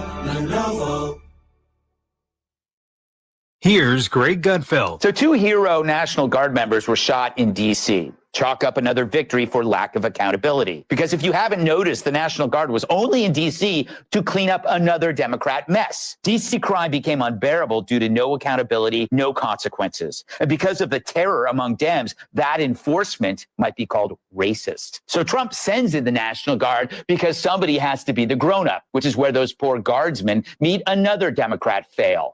An Afghan in this country with no real vetting, accountability, and clearly no follow-up, who got waved in because Dems are terrified someone might call them racist. It's the Democratic Party's entire governing philosophy. First, create disaster. Second, ignore disaster. Third, attack anyone trying to undisaster the disaster. For more commentary like this, go to foxnewspodcast.com. Hi, Sean Long with STL FenceWorks. Our company realized another extraordinary year of great business. I thank God for engineering our success and for this great nation and all the blessings it offers those who persevere and work hard. Second, I want to personally thank the great customers who put their faith in our company to make their home and backyard dreams a vision fulfilled. STL FenceWorks doesn't exist without you, and I'm humbled and grateful for your patronage. I also want to thank all my great employees. You're the backbone of STL FenceWorks. You make my vision a reality. I'm truly honored to work amongst such fine people. Finally, as the year ends, I want to remind everyone to take time to enjoy the season. Embrace your family and friends. Count the blessings in your life. Reflect on the important things. And don't forget the true meaning of Christmas. When a baby was born, Jesus, our Savior. On behalf of everyone at STL FenceWorks, have a very Merry Christmas and a blessed and prosperous New Year. Larry Connors here, welcoming Tom Shaw Realtors. Nearly 100 years helping folks buy, sell, acreage, homes, horse property. Call Tom, 636-432-1922. 432-1922. Chris Arps here, and after Becky and I leave church on Sunday, we head down the street to Capriotti's to grab a classic meatball sub. And of course, for dessert, I get a giant chocolate chip cookie. I love Capriotti's, and you will too. On Manchester at McKnight in Rock Hill. Free speech is alive and well in America. Thanks for taking my call. Right here. You know what's going on? Have a great awakening. You see through the smoke screen. It's cool to be woke. News Talk STL. Until it's not. News, analysis, opinion.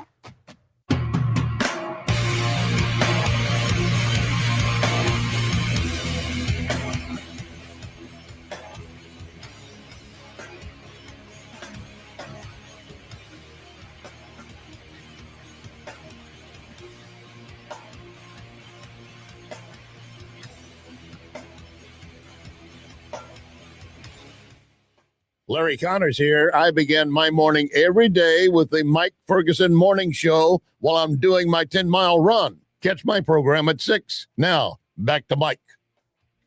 This is one of those bigger picture things. I mean, we're about to tell you about a completely absurd story, but it's happening over there. happening across the pond. But here's the thing. The reason that I want us understanding these stories is because it could happen here. And we have had attempts of making government so powerful and intrusive that you could be facing criminal charges for wrongthink.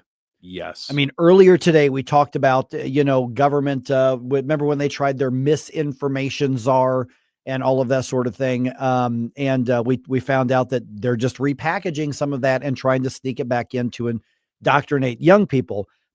We have already, I am convinced, we being collectively, like society, I think we've forgotten a lot of the lessons of what happens. We've forgotten the COVID lessons of what happens when we allow government to have unchecked authority over all of us. We have freaking forgotten.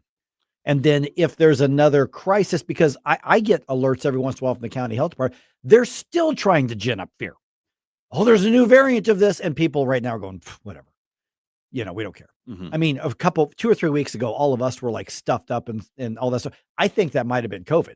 I don't know. Very well it may very well could have been. I don't know. I didn't miss any days of work on it. I mean, it was like one of the wimpier colds that I had. I thought it was a sinus infection. Maybe that's what it was. I don't know. But I've seen some every once in a while, somebody's putting up on social media, remember what they did to you. Yes. And then they'll show pictures, they'll show the articles. And at the time, people were angry if you pushed back because they bought hook, line, and sinker the government narrative, and some Republicans did it too. Mike Parson issued a stay-at-home order for the entire state that was unconstitutional. That was the farthest thing from small government. It was just plain wrong and evil.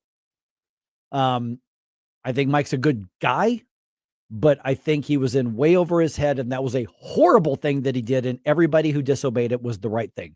I disobeyed as many of those orders as I could. Good. I mean, I just did. And I was one of those who had the novel virus. I mean, I was in the hospital with the thing, but I still feared and I said this on media. I was interviewed all over the country because I was one of the first people that had it in this area.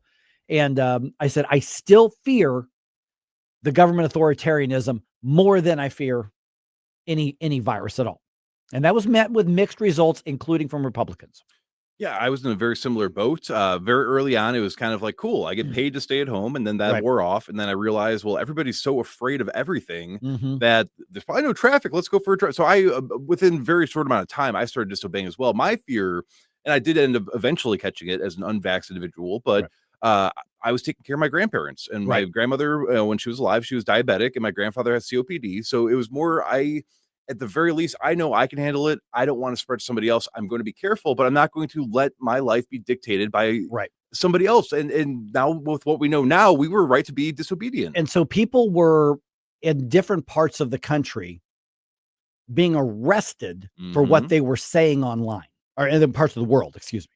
They were being arrested for questioning, arrested for saying we shouldn't go along with this. Actual legitimate virologists, scientists were being deplatformed and banned from social media for speaking up and saying, well, this is not conclusive research, and here's what we're finding. You got kicked off of Facebook, you got kicked off YouTube, you got censored, sometimes you got fired. Well, in the UK and in places like New Zealand, there were people actually arrested for going online and saying something that went against the government narrative.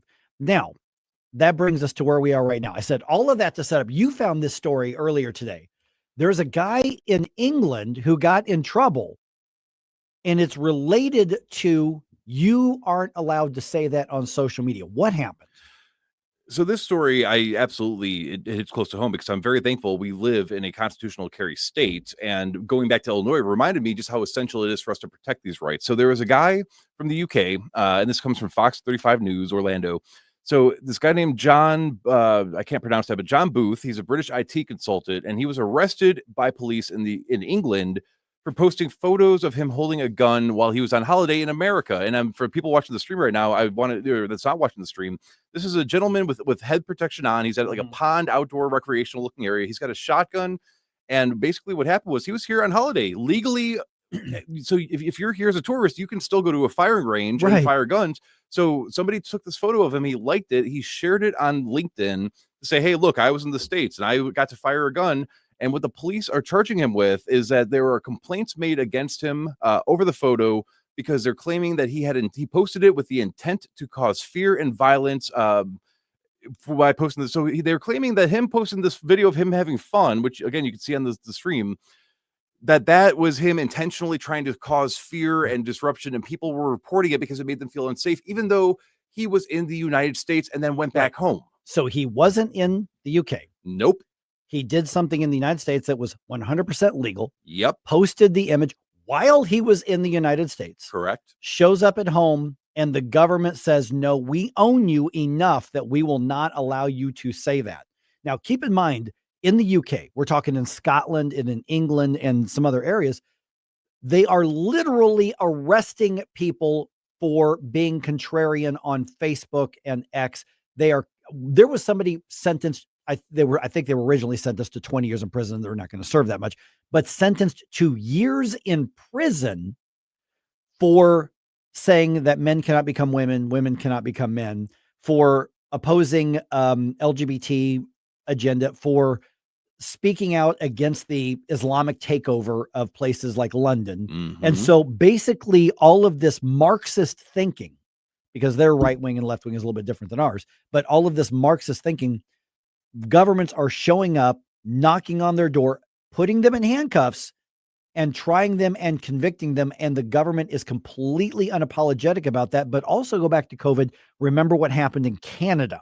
Yes. As well. So that's why we have to, by the way, that guy did not know how to hold a gun. Just to point out. I didn't say he was a good outdoorsman. I just said he if you're going to charge him with something, charge him with not how to, anyway. But I'm saying is that we sometimes get in this bubble and we say, well, that couldn't happen here. Those crazy Europeans or whatever, they want that to happen here. And as recently as the Biden administration, there were efforts to classify some speech as some sort of crime, some sort of level of illegality, because it challenged narratives and because it encouraged people to push back and redress their grievances. And if the behavior of the left right now and their celebration of violence is not enough to get you to actually realize that these next few years are extremely important with the direction that we're going to go as a nation. Yeah. So going back to the Canada thing, there were Americans that had their banks deplatformed. Yeah, that's right. Including Paul Kurtman for talking positively about President Trump, or for trying to support the trucker convoy and help them protest the unlawful and the vile mandates that were going on. You had Kamala Harris. One of her promises was day one, if she becomes president, she's going to issue an executive order to confiscate guns and to do, I would have done a buyback, but now I'm going to send in people to kick down doors and take away quote unquote assault rifles. She doesn't even know what an assault rifle is. You had the social media censorship from the Biden administration. You had intel agents lying about things and covering stuff up.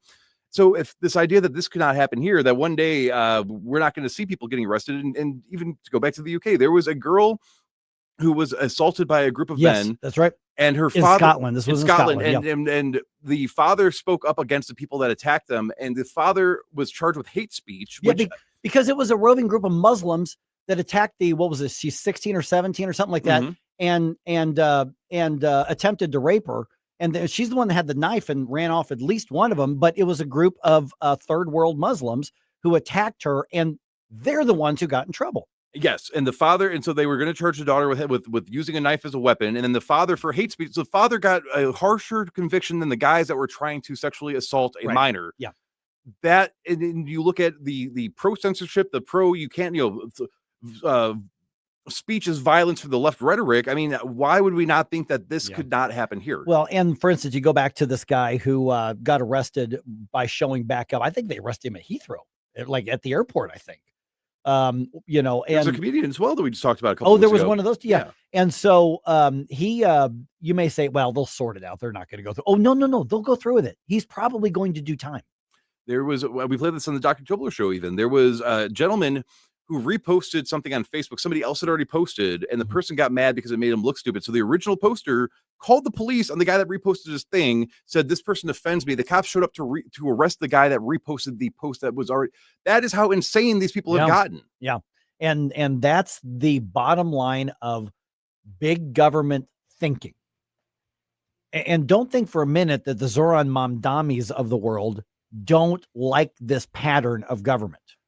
This is the Marxist playbook, because the ultimate goal is God is the state is God, and government runs your individual lives to the point of there is wrong think and wrong speak, and you're not allowed to think or speak differently than what the government tells you. And we're seeing that in real time right now. And these people that call themselves Antifa are not against authoritarianism. They're just mad because their authoritarians are not the ones in power right now. Yeah, they want their authoritarian. Yes.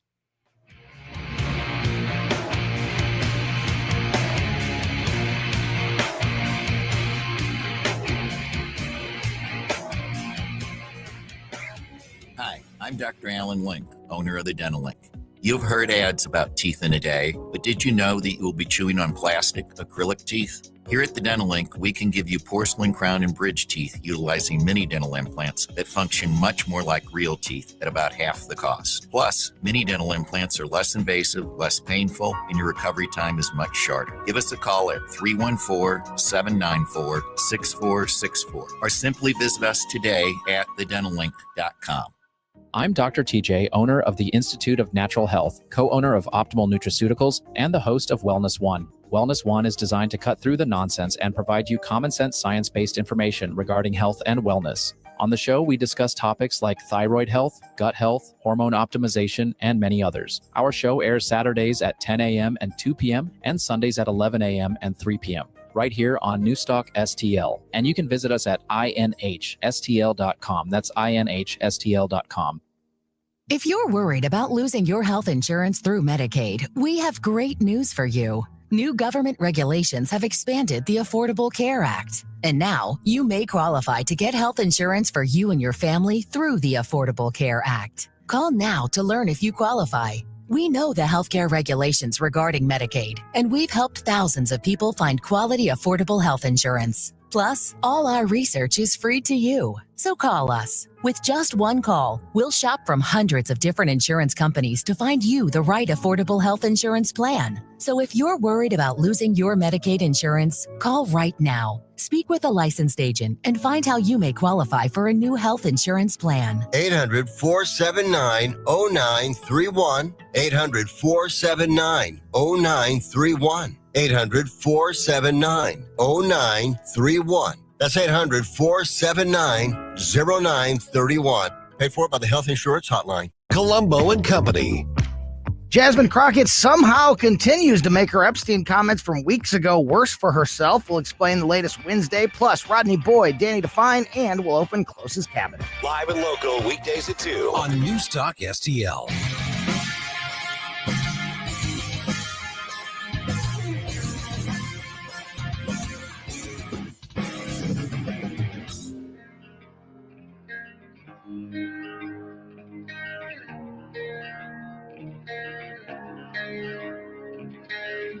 Hi, it's Vic Porcelli. And Ken. Hi, Ken. Hey, Vic.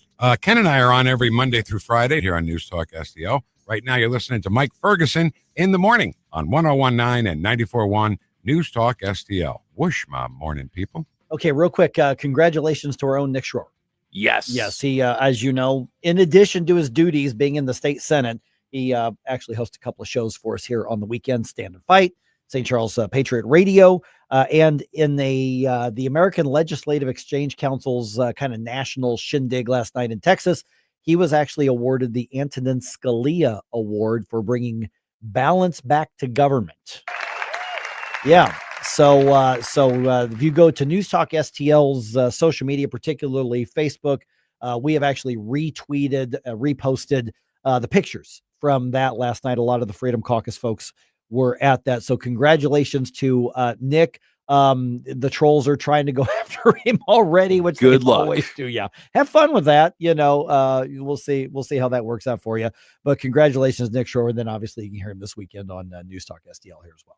Yeah, and I mean, he's not only very entertaining to follow online, but you listen to him and you can tell he really does have a passion for trying to keep Missouri sane. So if anybody deserves it, I would absolutely say Nick Schroer is among the very top, the cream of the crop, as Macho Man Randy Savage would say. Yeah, man. Yeah. It's kind of funny. Everybody has an impression because it's so easy to do that particular, but you can't go wrong with it. And I only say that one because there was a photo that he had of his face photoshopped on like an old WCW wrestler. And I'm like, okay, so if he's listening, hopefully he knows he's the cream of the crop. That's right. Oh my goodness. All right.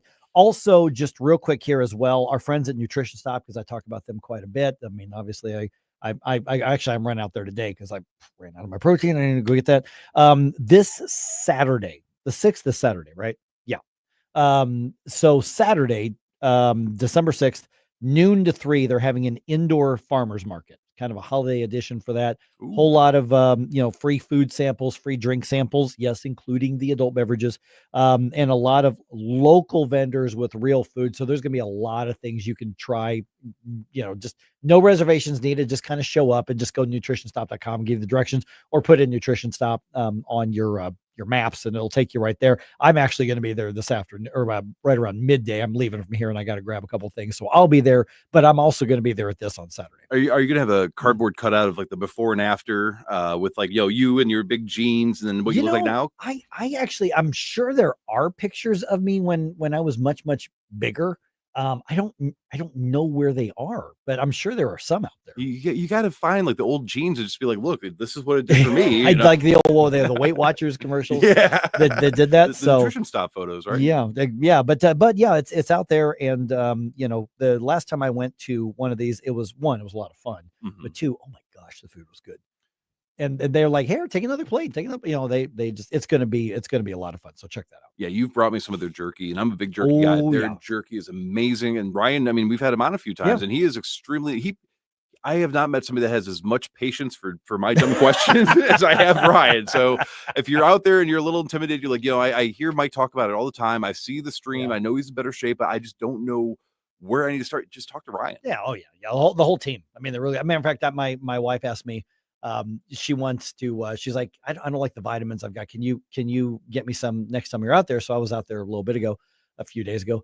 And, I found Laura. I'm like, Laura, got a check question for you. My wife wants new vitamins. Here's the situation. And, she went and compared, and she goes, yep, here's the one you need. So, I think Rachel's back. Yeah. She got back from DC overnight. So she was in DC. And so she hasn't got those yet, but yeah, they were just very, very, very helpful. So check that out. December 6th, noon to 3, totally free, worth the trip out there. Okay. So when you look back, kind of at a lot of the stuff that, we've covered today, obviously the big news is the Tennessee special election.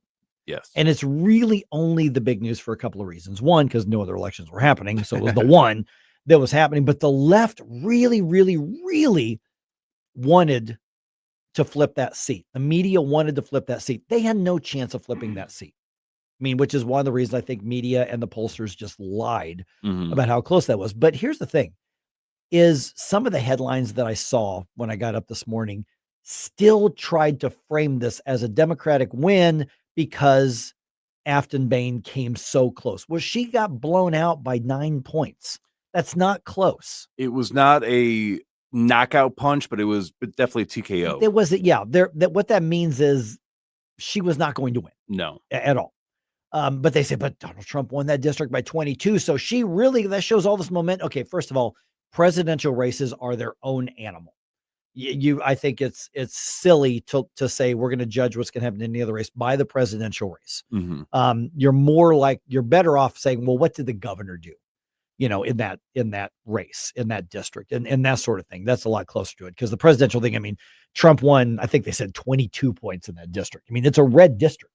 Yeah. But the fact that they won by 10 points, or he won by almost 10 points, 9 point whatever points, shows that it's still a red district. It was always going to be a red district. And the Republicans get a little bit of breathing room.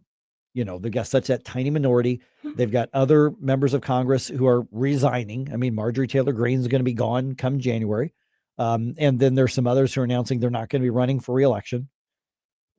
I don't know what's going to happen in 2026 elections. I know a lot of people look around saying, well, how could people possibly vote and put the Democrats back in charge in Congress? Well, the reality is that voters make weird decisions, and Republicans get very, very squishy in election years. The boldness that got them the big majority, the bigger majority in the Senate and the narrow majority in the House, the boldness that they won with last time tends to go away in off-year elections. And so if the Republicans were to be bolder and put the fight up and keep going with some of the things that they've done, you look at how much they held their ground during the shutdown. You look at how much they held their ground with the rescissions. You look at how much they held their ground, and they were rewarded for it. So my hope is that the Republicans hold on to this newfound thing called a spine that they've got in Washington, D.C., because I think they've got a better chance of having a good showing and maintaining the majorities if they don't get squishy and then decide, well, the Democrats want this, let's just meet them in the middle. Don't do that crap again, because if we're going to get leftist thinking, then we might as well get the professional leftist and not the amateur wannabe leftist. Be bold, move to the conservative free market direction. I mean, I'd like to see a lot more free market coming out of Republicans. They're not really conservative right now, but they really need to hold on to that backbone. Well, and then I've been mulling over, like, how do the polls keep getting it wrong? But when President Trump was talking to Joe Rogan about what the polls were saying about, him versus Harris, it's like, well, if it's within a certain margin, people are going to stay home because they feel secure enough that they have it. But if it's not within that margin, then that's when people that if you're on the losing side will actually show up because they still think they can flip it. That's why they lie. I'm sure it is. I have no idea. I remember back when I was a reporter covering, and I guess this was one of I think it was the Obama race, the first time Obama was elected. And I'm sitting back there in the media bullpen covering one of the local congressional races. And I'm sitting back there with like the Washington press folks. And they were openly talking about, yeah, we knew this was going to be a blowout, but we had to make it look like it was close to keep people engaged. They behind closed doors, they leave and acknowledge, or they did when I was around, that they acknowledged that, oh yeah, it was never that close. We knew it, but hey, we got to do what we got to do.